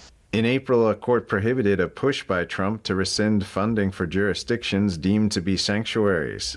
Homeland Security Advisor Stephen Miller says there has been a huge increase in arrests of what he called domestic insurgents in recent days, and says those numbers are going to go up, speaking on Fox News. They train their insurgents on how to block ICE vehicles, how to try to free arrestees, and then they dox ICE officers, they follow them home, they follow them to where they sleep at night. So again, it's a sophisticated insurgency involving a large number of radicalized, extremist, violent left-wing operators stoked by the Democrat Party. And President Trump says his administration plans to imprison any fraudster, politician, or public official involved in what he called sick plots to loot and pillage the country. Our country wasn't built by people who tried to lie and cheat and scam their way to success. It was built by legends like Henry Ford, Henry Dow, Thomas Edison. The president also vowed to deport those who rob Americans. We're also going to revoke the citizenship of any naturalized immigrant from Somalia or anywhere else who is convicted of defrauding our citizens. We're going to get them the hell out of here fast. Homeland Security announced yesterday that the United States has terminated Somalia's designation for temporary protected status effective on March 17th. The cancellation of status means Somali nationals in the U.S. who do not have a legal status must leave the country by the deadline. Daniel Monahan, NTD News. President Trump just shared an update on the situation in Iran. Listen. We've been told that the killing in Iran is stopping, and it's stopped, and it's stopping. And there's no plan for executions or executions. So I've been told that a good authority. We'll find out about it. I'm sure if it happens, we'll all be very upset, including you will be very upset. Now, President Trump did not specify where he received this information from. He said he would find out later if it was true, but he did not explain how. Tehran has indicated there would be fast trials and executions ahead in its crackdown on protesters. Nationwide demonstrations started last month over Iran's failing economy and has grown to calling for leadership change. Joining us to discuss now is David Wormser, Middle East Affairs Analyst at the Center for Security Policy and former Senior Advisor to U.S. Vice President Cheney on the Middle East and Strategic Affairs. So good to have you here, as always, of course. And a London-based news outlet, Iran International, has concluded that 12,000 protesters have been killed. But today in the Oval Office, President Trump said he's gotten word that Iran will not carry out the execution of protesters, that the killing of the protesters has stopped. What are your thoughts on what this means? Well, it's difficult to gauge really what it means because, one, we're hearing that there are still fighting and protests going on. We know there are certain cities, especially in the Kurdish areas, maybe those areas that are not under the government's control. And you can imagine the government will now attack those. And the executions, they've been executing a lot of people throughout the year, even before these demonstrations, 2,000 people this year, or in 2025, sorry. So I'm dubious that the government in Iran can be trusted with any of this. They're going to kill people. They have to survive, and they will do it. So I think the next few days will tell whether this is a deception, and this may be a deception by President Trump on the eve of an attack, to sort of lull the Iranians or others into a sense of complacency. And he has been very good at deceiving in that way, the strategic deception. But on the other hand, it is also calling if Iran is promising this, it's sort of calling their bluff. And it'd be very difficult for the Iranian regime not to continue its killing and still survive, because the Iranian people will take to the streets because they want this government brought down. They don't want a deal. They want the government gone. Okay, so in the grand scheme of things, do you think a U.S. operation in Iran is imminent? Is it close or far away? The answer to that is yes. It could be hours away, and there are some indications that things are underway, whether it's refueling activities, certain planes in the sky that you would expect to see, behaviors going on by American forces, by Israelis, Israeli government orders to their population, all indicate that we're hours perhaps away from an attack. But at the same time, the statements the president is saying suggest he thinks that he scared the Iranians enough to stand down, and that he can then move towards some sort of a deal. Again, it's impossible to know right now if this is an elaborate deception as cover for the attack that's already underway, or whether we have a last-minute deal that was cooked behind the scenes. One thing I would note is the president said 2 days ago that he had cut off all ties, negotiating ties through third parties or directly with the Iranians. So it's hard to know what deal could have been made. But again, it's impossible to know at this point. Okay, so whether this is deception or not, reports are saying 12,000 people have been killed. I mean, if the U.S. does not commit to its action, I mean, it didn't make a commitment, but if it doesn't strike, does that reflect poorly on the U.S.? Well, that's a great question. Absolutely, it would be seen as buckling to Qatari, Turkish, and Saudi Arabian pressure. That they didn't want these strikes. They said America can't use their airspace. Qatar said they cannot use the CENTCOM main base in Doha, et cetera. And it would be seen that weakness, because Doha would be seen to control Washington. And that's the story that will come out. The Iranian people will see it as weakness because the Iranian people, again, they're not after a deal or reform of the government's behavior. They see this as a once-in-a-lifetime chance to bring down their regime.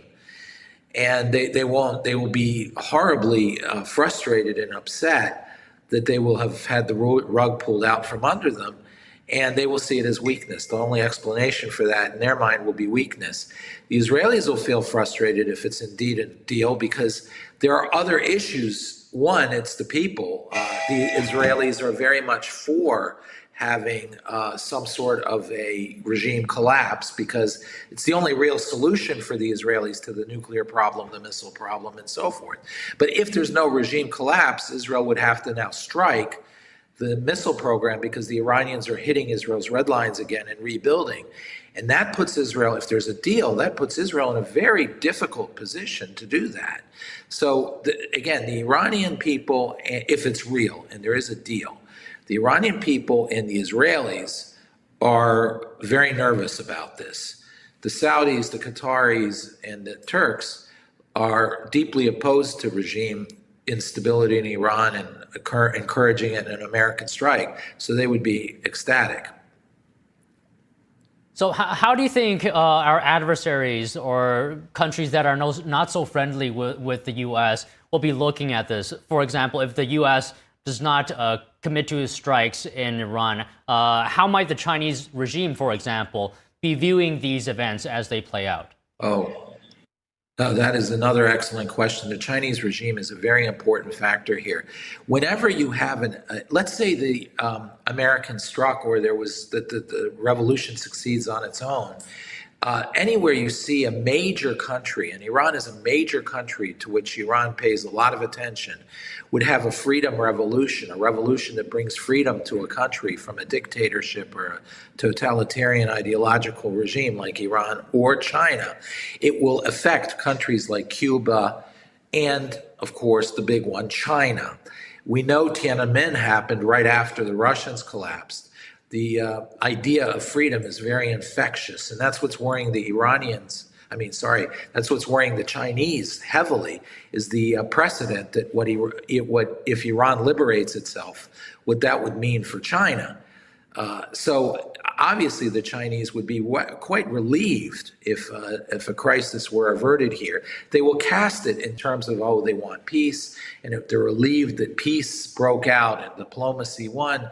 But the truth is they will be relieved that the pressure on freedom will dissipate, will decline if there's no true revolution in Iran that brings about freedom.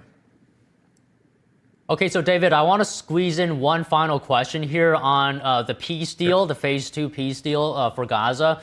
Special Envoy Steve Witkoff said the next part of the plan for Gaza will see the demilitarization of Hamas and the start of reconstruction efforts. But details remain hazy at this point on some of the specifics, like who will comprise Gaza's interim government. How do you see this moving ahead? Well, we can say that because there's the original deal, but Hamas says it never agreed to the terms of Phase 2, and it will not disarm.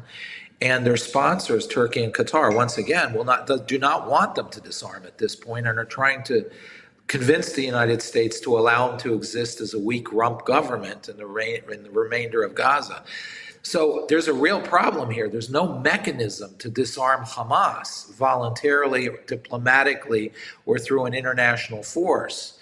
All of the countries that are talked about as potentially joining will not fight to disarm Hamas. So the only force on the ground that can do it is Israel, and that means the war resumes and the ceasefire ends. And the Israelis are getting nervous because yesterday there were 2 missiles shot at Israel from Gaza, and it's a countdown to another October 7th if Hamas survives. So what Steve Witkoff did is he reiterated what Israel, America, and the interlocutors committed to under Phase 2, but I don't believe there's any agreement on Hamas's side to go to Phase 2. And without that, I think that there's too much instability, and there's still a need for Israel to go to war to finish it. So I think it's a very difficult situation. I think he's trying his best to keep the lid on things, but the lid is really rattling hard. The pressure underneath is building, and it can blow off quite easily very soon. Yeah, I think that's a good point to remember, that Hamas has not necessarily agreed to the terms of Phase 2. It's always great to hear your insight, David. Thank you so much for your time today. Thank you. Lawmakers weigh in on the situation in Iran. The regime has reportedly killed thousands of protesters, and the Trump administration has warned it will take action against the regime. Our Washington correspondent, Luis Eduardo Martinez, has more on the story. House Republicans have backed the Trump administration on any potential military action against the Iranian regime amid protests in the country that have reportedly left more than 2,000 people dead.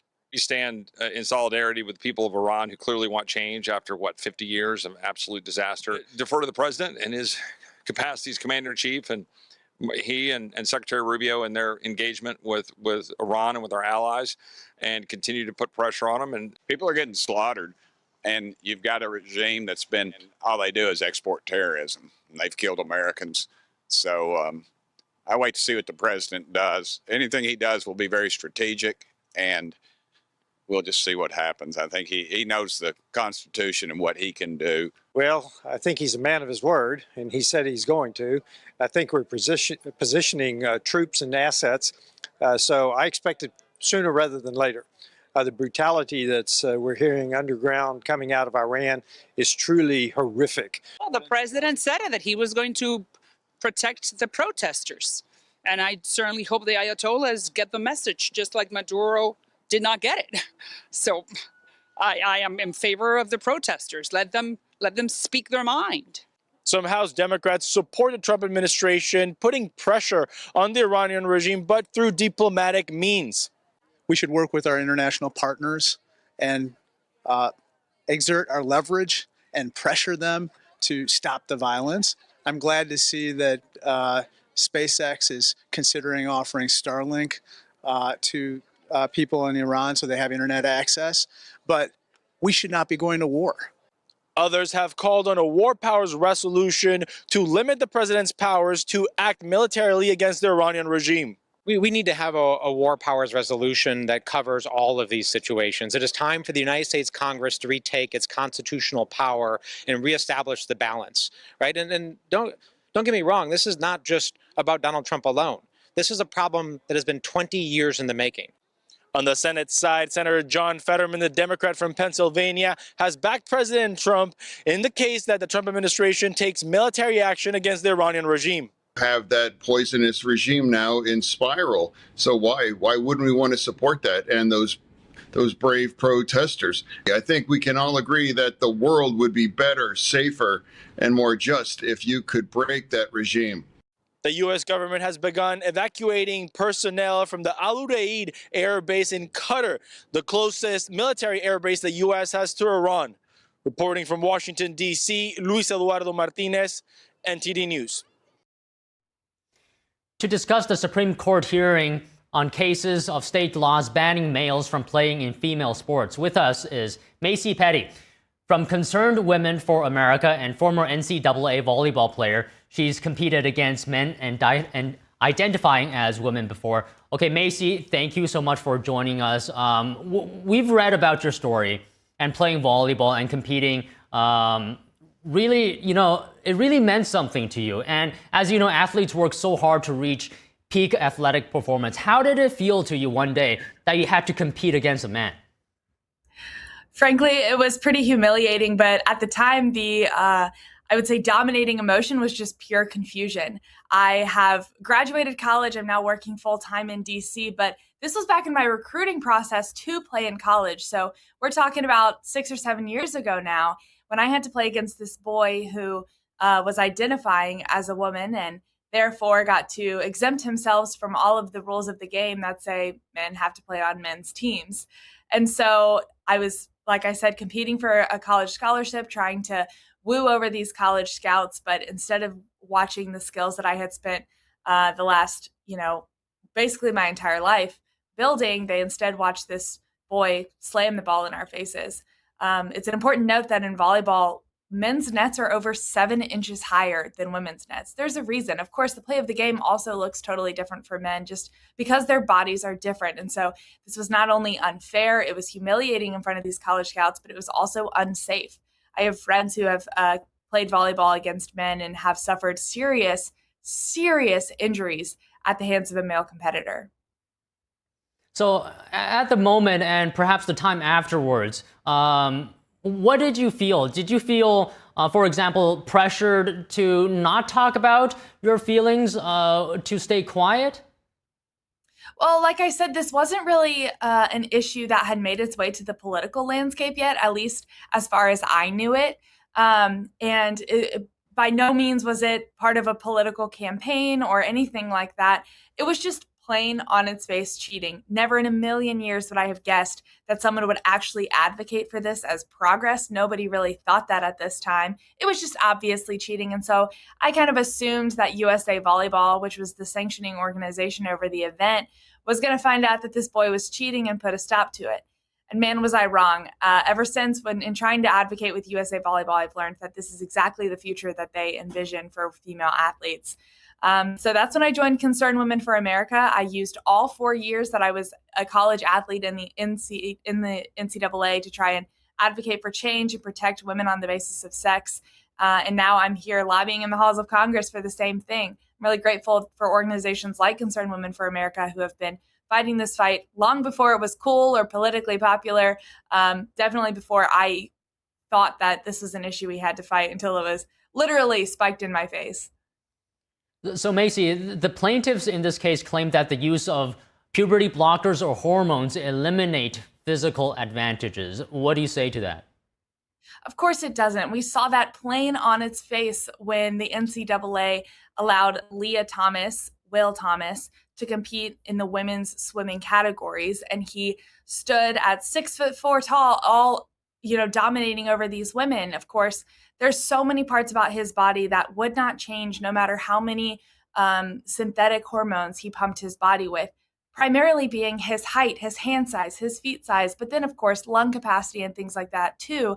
But it's very obvious the structural changes that will never change with hormones.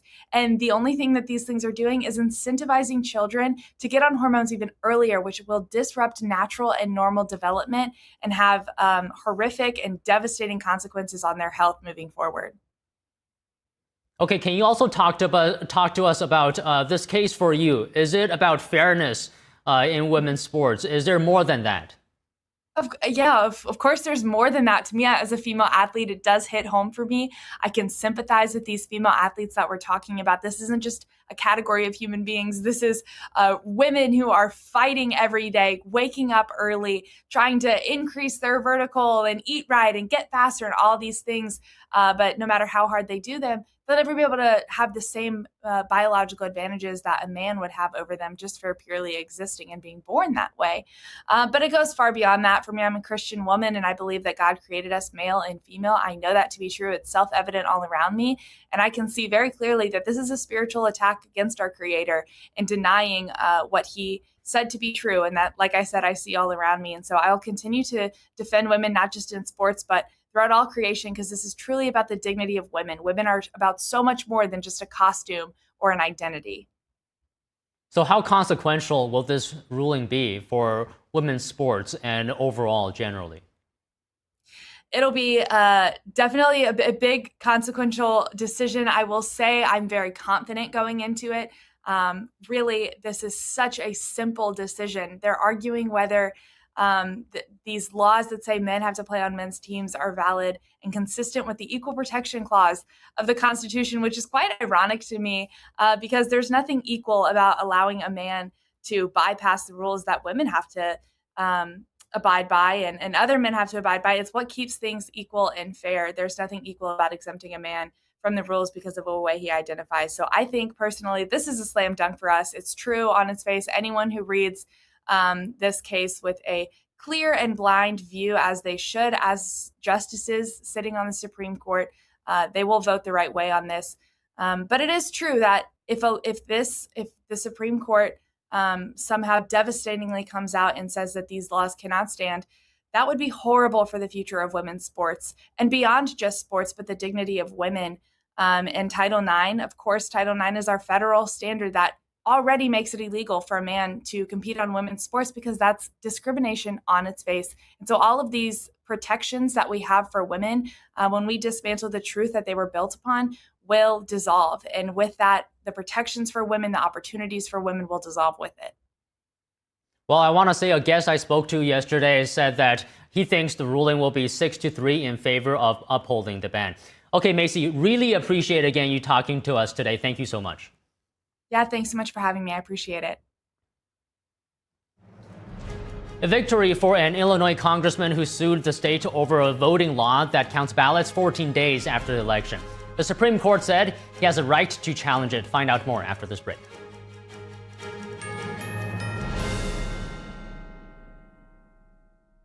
I trod on my glasses yesterday, and I had to pay up front for a new pair that I can't even pick up for another 10 days. So I looked for another way, and I found Select Specs. I ordered online. My new glasses just arrived this morning, and I can pay over the next few weeks. This is the way to buy glasses. See now, pay later with Select Specs. Next day delivery and deferred payment options. Only at selectspecs.com. This is Pho-licious. Now, what is pho?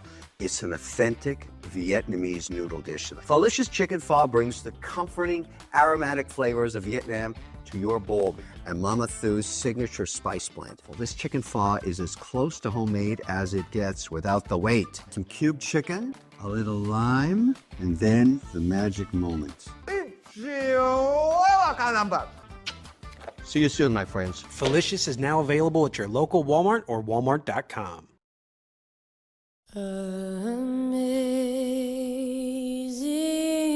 grace, how sweet the sound that saved a wretch like me.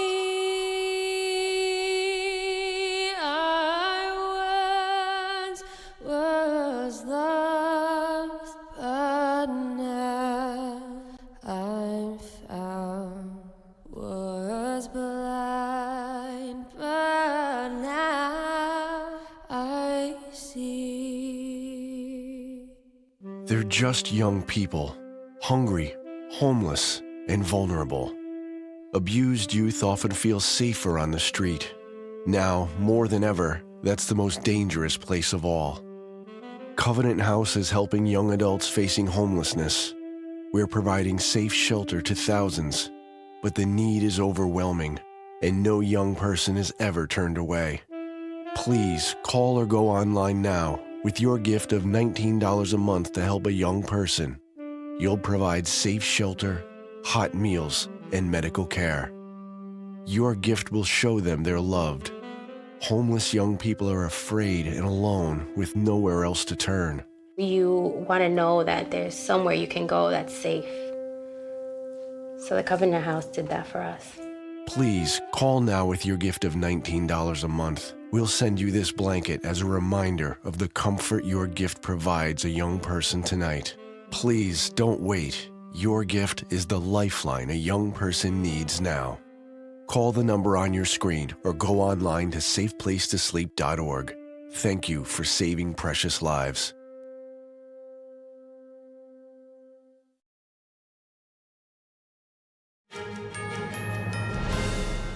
A majority of Supreme Court justices ruled that an Illinois congressman has a particular interest in a state election law, and that he therefore has a constitutional right to challenge it.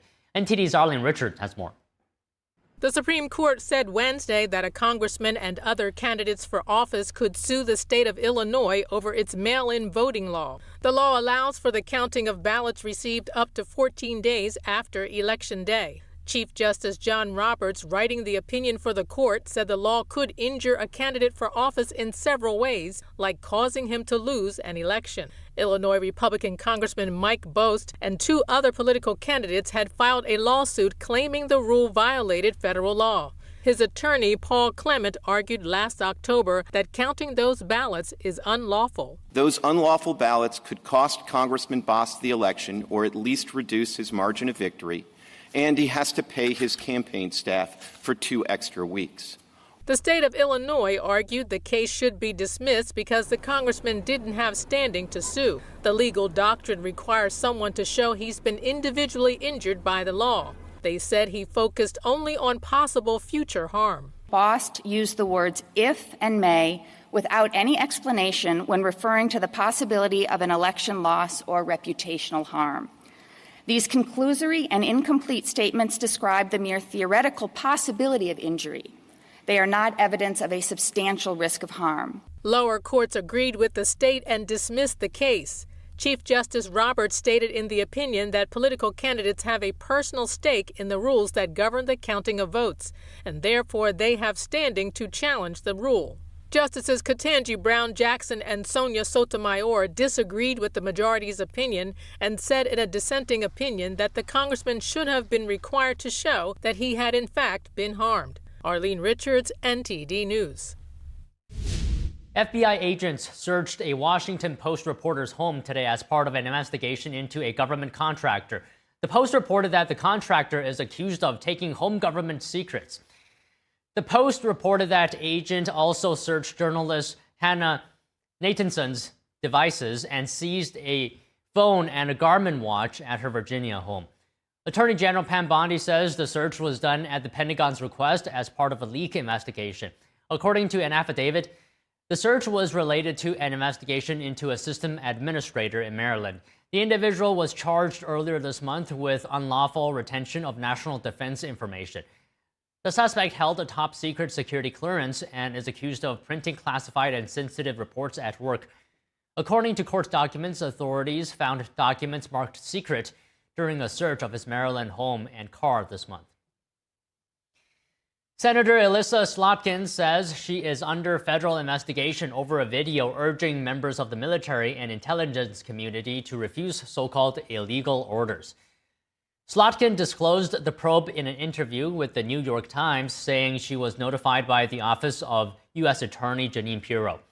The video was released last November. It featured 6 Democratic lawmakers, all former military or intelligence officials, warning that the administration posed a threat to the Constitution. They didn't specify what orders they considered unlawful. The investigation follows separate action against Senator Mark Kelly. War Secretary Pete Hegseth accused Kelly of undermining military discipline. Hegseth wrote on X, Mark Kelly and 5 other members of Congress released a reckless and seditious video that was clearly intended to undermine good order and military discipline. House lawmakers highlight the importance of keeping ahead of the Chinese Communist Party's ambitious AI agenda. NTD's Jason Blair brings us more after this break. At least 32 people killed after a construction crane fell onto a moving train in Thailand. What the tragedy has to do with China's Belt and Road Initiative. Don't go away.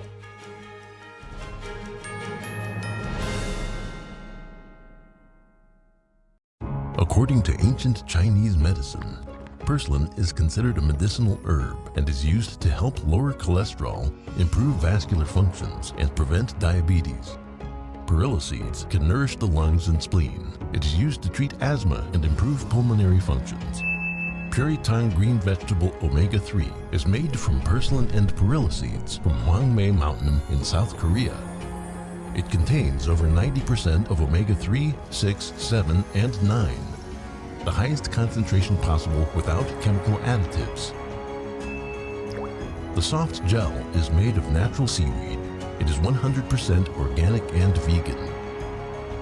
Both adults and children can take it with peace of mind. Ancient recipes were passed down from heaven to bring prosperity and longevity. Puritang green vegetable omega-3. Hi, I'm Amy Grant. I was living with a rare heart condition, and the doctor said if I didn't take care of it, it would become catastrophic. A few months later, I had open heart surgery that saved my life, and I owe it to the research and life-saving medical breakthroughs developed by the American Heart Association. Like so many women, I pushed through no matter what. But I've learned you have to take care of yourself in order to take care of other people. I had a pretty normal mom life. Everything was pretty good, and it was a very happy life. I was given the diagnosis that I had peripartum cardiomyopathy, which is basically a pregnancy-induced heart failure. They told me my only chance was a heart transplant. And the American Heart Association helped make that possible. Their research helped save me. Please call now or go to helpheart.org. For only $19 a month, just 63 cents a day, you can help fund the next medical breakthrough, get the next person trained in CPR, and get the next hospital certified in high-quality cardiovascular care. I am very thankful for the American Heart Association. I'm grateful for just every day that I get with my children. Give $19 a month with your credit card and we'll send you this special t-shirt you can wear to show you're part of a community of monthly donors working to help save more lives. It's hard to imagine that a mom can die from pregnancy-induced heart failure, but thousands die every year. That's why your support is so urgently needed. Any of us, every one of us, can make a modest monthly donation that actually helps and benefits everybody. Please call the number on your screen or go to helpheart.org now to become a monthly donor. Thank you.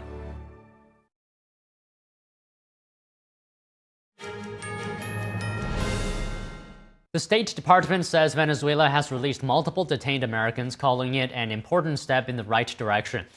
The release comes 10 days after U.S. forces captured former dictator Nicolas Maduro and his wife.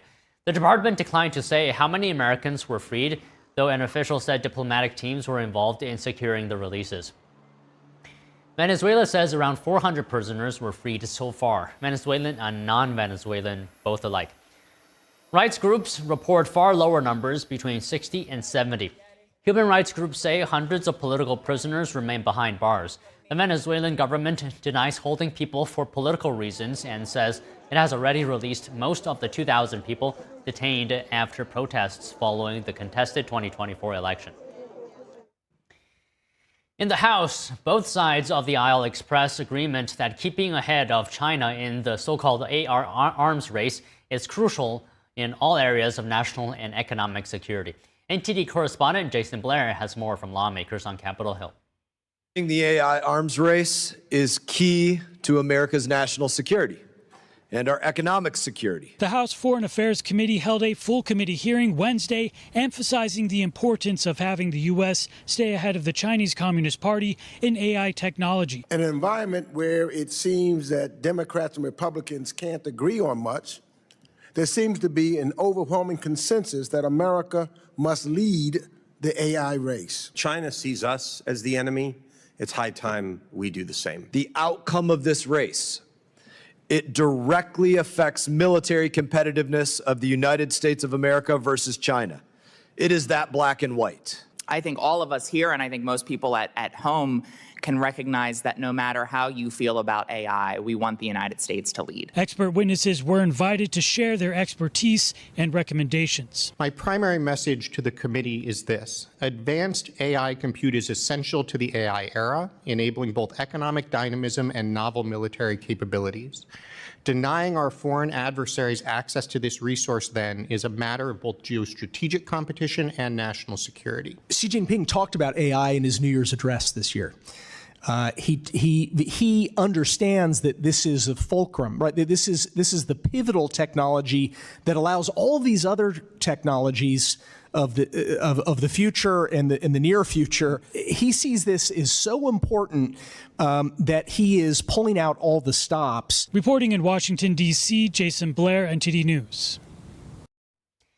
Tragedy in Thailand. At least 32 people have been killed after a construction crane fell onto a passenger train. The project is part of the Chinese regime's Belt and Road Initiative. Here's more. Mangled carriages and hanging debris. This scene came from the site of a train derailment in Thailand on Wednesday. A construction crane fell onto traveling passenger carriages, killing at least 32 people and injuring another 66. I heard the noises screeching and then bam, bam, bam all the way over there. When the dust settled, I saw the top of the train carriage. The accident occurred in central Thailand, some 140 miles northeast of Bangkok. The train was traveling northeast from the capital with 195 people on board. The search for more bodies and possible survivors was ongoing. Thailand's prime minister visited the site of the disaster. He vowed to investigate the cause and compensate the victims. We have always been concerned about safety, but I think we have to investigate whether they have done this in accordance with the design and methods of construction or not. But it's no matter what, it has already happened. So we need to make sure that we take care of every issue. Thank you very much. Intensively, yeah. The construction crane was above the existing rail line. It was working on a high-speed rail project that aims to connect Bangkok with China via Laos. The $16 billion project is a key part of the Chinese regime's ambitious Belt and Road Initiative. Construction began in 2017, but the segment within Thailand wouldn't be completed until 2030. Italian-Thai Development was contracted to build that segment, and a Chinese company was responsible for design and construction supervision. And each contract has its own working conditions and established safety supervision measures. The authorities will review whether any parties neglected or failed to carry out their assigned duties.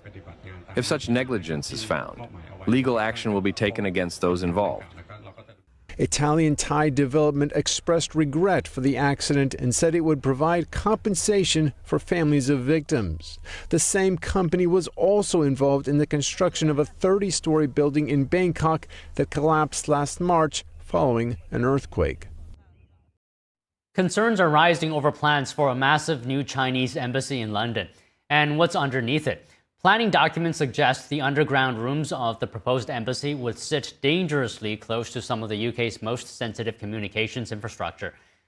The proximity is raising security concerns in both the UK and in the US. Here's more.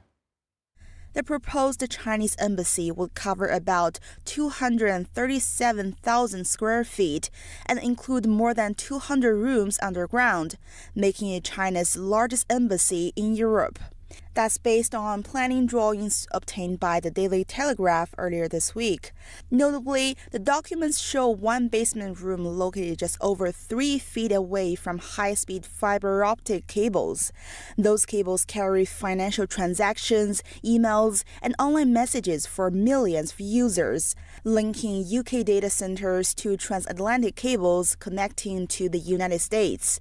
One senior U.S. official told the Telegraph that Washington is deeply concerned about adversaries exploiting critical infrastructure belonging to close allies. And House China Committee Chairman John Mulliner says he opposes the plan, warning American data could also be at risk.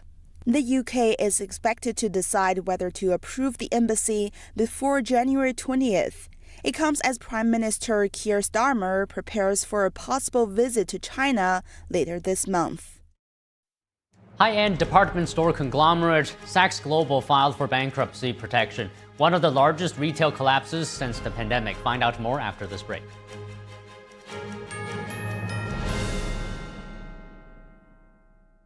A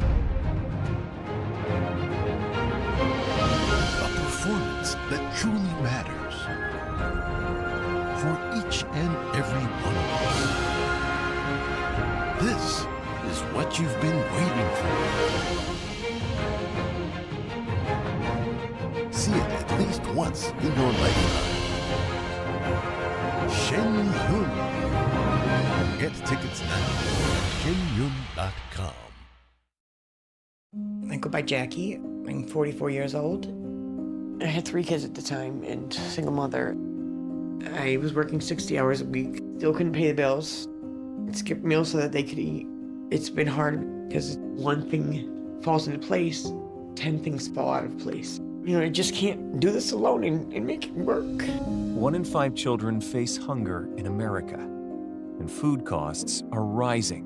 But everyone needs nourishing food to thrive, and they can when we work together so our neighbors can feed their families. Call or go online right now to join Feeding America with your gift of just $19 a month, only 63 cents a day. Together, thanks to a nationwide network of food banks, dedicated volunteers, and the monthly support of people like you, we can fill plates with nutritious food for families across America. One day my mother came over to my house and said, "There's a meeting at the pantry." I said, "Okay," and I went. There were some ladies in there. They were from the food bank. They asked several questions. Some of those were about me and my story, but it helped me to open up a little bit. We're getting closer to the day when no one in America faces hunger, but we can't do it without you. Call or go online now. Visit helpfeedingamerica.org and give $19 a month, just 63 cents a day. 98% of donations go directly to help millions of people facing hunger, from coast to coast and in your own community. And when you give by credit card, we'll send you this exclusive canvas grocery bag to show you are a part of a movement of supporters working together to help end hunger. I have people that I can trust. I have hope. Please call now or make your monthly donation at helpfeedingamerica.org, and your gift can double in impact. Now's the time to save during the annual clearance event at Mathis Home. We have over 100 dining sets in stock with the styles you'll love. Values like this are hard to find. Take your pick. These modern dining sets are just $3.99. This one features a wood grain finish and 4 upholstered side chairs. This set has a durable faux marble top and 4 side chairs. Your choice, just $3.99 with fast, free delivery. Come save with the annual clearance event at your furniture superstore, Mathis Home.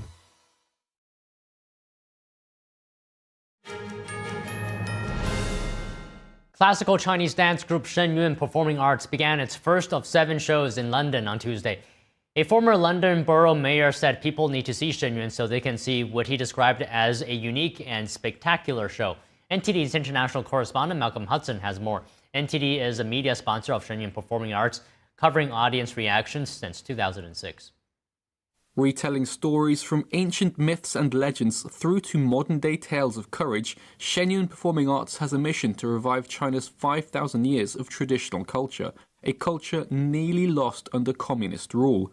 Watching Shenyun at the Eventim Apollo in London on January 13th was a UK councillor and former mayor of the London Borough of Harrow. People need to come and look at this show to see how unique and spectacular this show is. I mean, it's dancing that's not been shown in China, and they've come out to try and perform all over the world to show people exactly what tradition has been lost.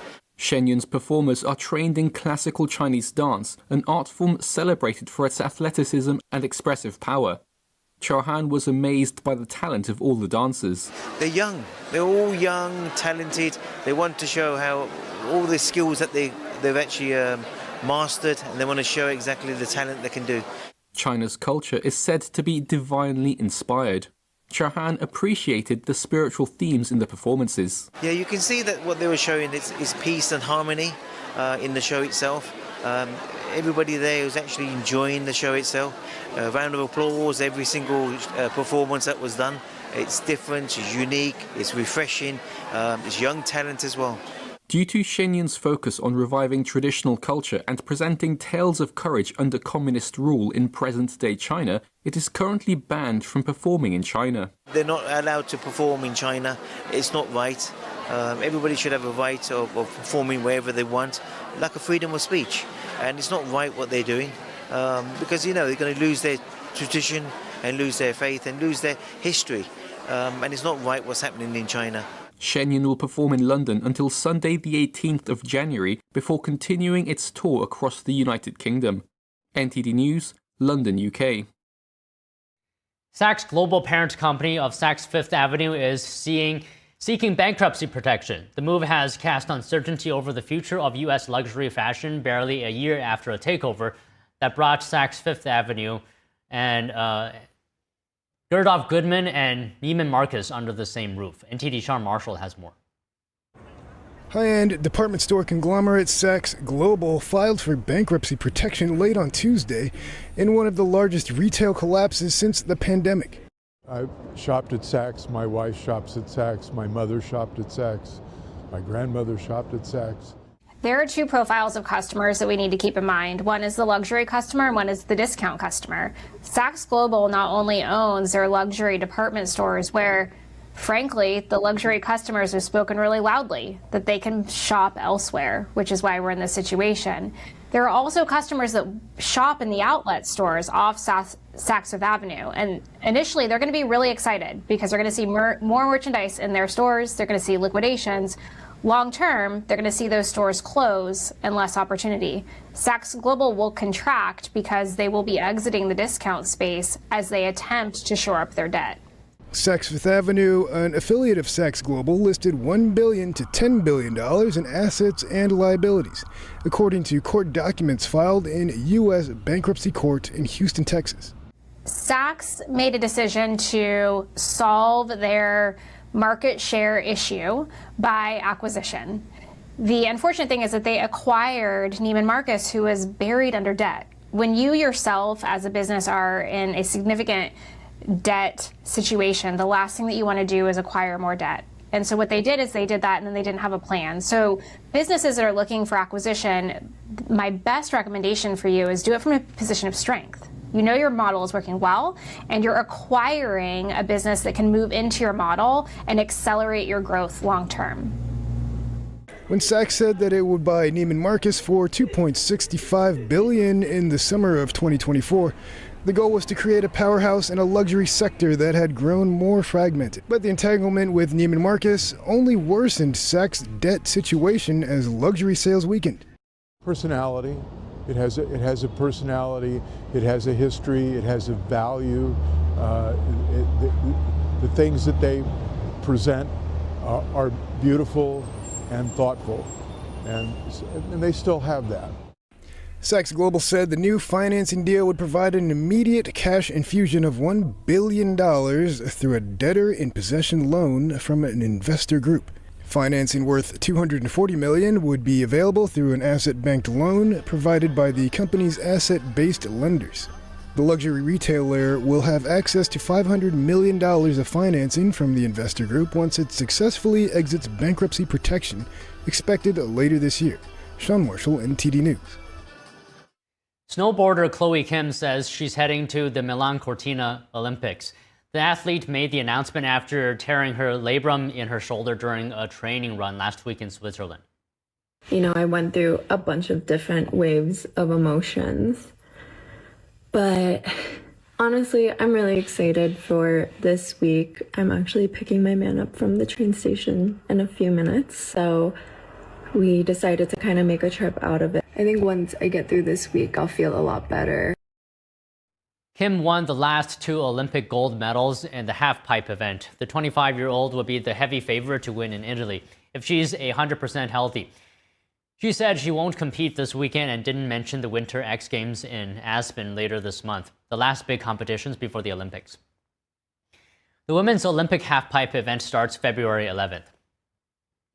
Okay, thank you for watching NTD Newsroom. We're taking a break now. We'll be back with more news. I'm Don Ma, and remember, NTD Evening News is at 6 p.m. Eastern, 3 p.m. Pacific.